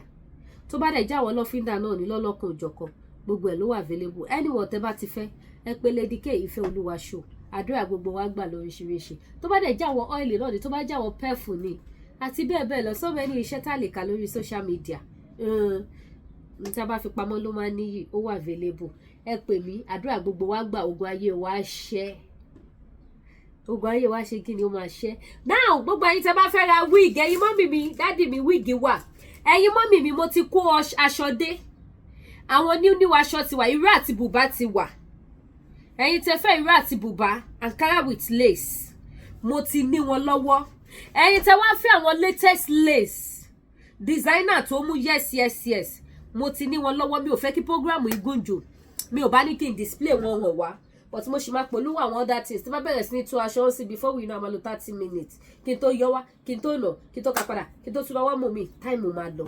So tẹ́ bá need àwọn aṣọ, ẹ pè mí ká jọ ṣe video call kí n fa aṣọ wọ̀nyí. Bákan náà yìí tẹ́ bá need the product iléeṣẹ́ TL Natural Bar. Diabetes ò tí dé, àmọ̀kan tó ń dìlé ọjà lẹ́nu ọjọ́ mẹ́ta ẹ̀. Ó tojú súyàn, ó yẹ kó ti dé. Ní ìmọ̀kan tó dìlé ẹ̀, but lágbára Ọlọ́run náà ṣẹ̀ta máa wọ̀ ìṣá ọmọ adé. Gbogbo ayé tẹ́tí make payment ilẹ̀ lágbára Ọlọ́run tó bá ṣe ń dé. Màá kúkú wá sọ lórí social media náà pé ogun diabetes ti wà, máa wá sọ. So máa bá yín send ẹ̀. Ẹ̀yin tẹ́tí sanwó náà, ẹ lè make payment títí yín, mo ti kọ orúkọ yín sílẹ̀. So ẹlẹ́ ní pakuru mọ́kódó dáadáa. Òun ni. Ẹ wo, òun lélẹ́yìí. Gbogbo tí wọ́n fi yín ṣakọ tí wọ́n jẹ́ kẹ́ bá wọn sùn mọ́ yẹn, gbogbo ẹ máa stop. Nǹkan tẹ́ nídà ti lò lélẹ̀. Kẹ́ wá bẹ̀rẹ̀ sí ní gbọ́ṣẹ́ wọn lọ. Ṣẹ́rí eléyìí, manpower yìí. Tẹ́ bá pé 90 years, tẹ́ bá lò, ẹ máa dóbò bí ọmọ 30 years. Because ó dá ewé àtegbògi lọ fi ṣe. Kì í ṣe kẹ́míkà. Àgúnmu ni, ajẹ́bí idán. Gbogbo ẹ̀yin mọ́mì mi tó jẹ́ pé ẹ̀yin ni mo fi kíní ìjọ. Ó ti yé yín, mo fi kùkúmbà, mo fi jọ yín. Ẹ wo ń tẹ́ nídìí lélẹ̀. Wọ́n á gboyín ẹ̀ tún rántí ìgbà ìwé yín. Ẹ rántí ìgbà tẹ́ wà ní Ṣàngó Òde. Ìgbà yẹn lẹ mọ̀ wípé orí tẹ́ fi ṣe ewé, òun ló ṣì wà ńbẹ̀. Kò kúrò ńbẹ̀. Bákan náà dẹ̀ ni ìsàlẹ̀ yẹn náà ṣì ni kò change. Ohun tẹ́ nídà ti sọ pé kó gbélura ni. Tó bá ti gbélura, ẹ̀yin náà wọlé wọ̀ ẹ bomi sára kẹ́ wá bẹ̀rẹ̀ iṣẹ́. Ẹ wá AC tó lásìkò oru la wà yìí. Ẹ á yí AC ká máa bá ṣe lọ. Before you know, ilẹ̀ ti mọ́ bá yín bẹ̀. Ó máa yà yín lẹ́nu pé ṣé pọ́ ti gbomi fún 5 hours 6 hours láti gbóra wa lọ. Ní kíní ṣe ń dùn mọ́ mi. Jésù o. Kọ́tẹ́ nídà ti lò ní. Eléyìí fún ti jẹ̀díjẹ̀dí. Gbogbo yín tẹ́ẹ̀kì lè lọ tọ́ílẹ̀tì déédéé. Tẹ́ẹ̀kì lè lọ tọ́ílẹ̀tì dáadáa. Tí jẹ̀dí ti gba Sátidé lọ́wọ́ yín tó ti fún yín Sunday. Ohun tẹ́ nídà ti lò rí láti iléeṣẹ́ TL Natural Bar. Bákan náà yín tẹ́ bá ní the brain tonic. Ọmọ tí brain ẹ̀ bá dull. Àgbàlagbà tí brain ẹ̀ bá dull. Àwọn nǹkan tẹ́ lè lò wà. Àwọn brain tonic tẹ́ máa lò. Ó wà. Àwọn brain tonic lọ́lọ́kan òjọ̀kan. Olóyin wà, olómi wà. Eléyìí sìn 2 spoon lẹ́ máa la. Lẹ́ máa mú eléyìí ẹ̀kọ́ máa bù sátẹ̀lẹ́ máa la ni. Èyí tẹ́ bá ti fẹ́ mẹ́ brain tonic àgbàlagbà ń lò, ọmọdé ń lò. ọmọdé tẹ́ bá rí pé ó lọ sí school brain ẹ̀ dull àwọn nǹkan tó lè lò ó wà available tó dẹ̀ ń ṣiṣẹ́ tó confam tó mú yes ó wà. Bákan náà fún àgbàlagbà tó máa tètè gbàgbé nǹkan tẹ́ máa lò láti fi boost brain yín tẹ́ fi ní gbàgbé nǹkan mọ́ ó wà available. Tó bá dẹ̀ jẹ́ pé àwọn ìṣẹ́gun náà lẹ fẹ́ wẹ̀ anything ẹ pè Lady K Olúwaṣọ. Mo nígbàgbọ́ nípa ṣe agbára tí ń bẹ nínú orúkọ ńlá ti Jésù Kristi ẹ máa ní testimony ayọ̀ ó ṣe rí nìyẹn. Àgbẹ́kẹ̀lé mi nìyẹn. Tó bá dẹ̀ jẹ́ àwọn nǹkan tẹ́ lè fi fọwọ́ fún ajé náà ni kájé kó fi lé yín ṣe bùgbé omi ìfọwọ́ ajé ó wà bẹ́ẹ̀ ni ẹ kọ́ ra bá mi ṣe kí ni ẹ kọ́ ra bá mi fomi yẹn fọwọ́ yín kẹ wá wo tó máa ṣẹlẹ̀ ọ̀dà owó ò ní dá yín ọwọ́ yẹn máa yún yín á máa gba owó gidi bó ṣe jẹ́ nìyẹn. Yes kí ló tún kù èwo lókun tá àti polówó jewelries náà gbogbo ẹ̀ program yẹn ti ń gùn jù tèmi jewelries gbogbo ẹ̀ ó wà purse everything ó wà lọ́dọ̀ Lady K Olúwaṣọ. Fáǹfààní ẹ̀yin tẹ́ bá fẹ́ reach out sí mi WhatsApp number tẹ́ máa fi reach out sí mi òun ló wà lójú screen yẹn. Àdúrà gbogbo wa gbàlagbára Ọlọ́run ní ṣàṣetì. Ẹ má gbàgbé láti bá mi share program mi kẹ́ subscribe sí YouTube channel mi.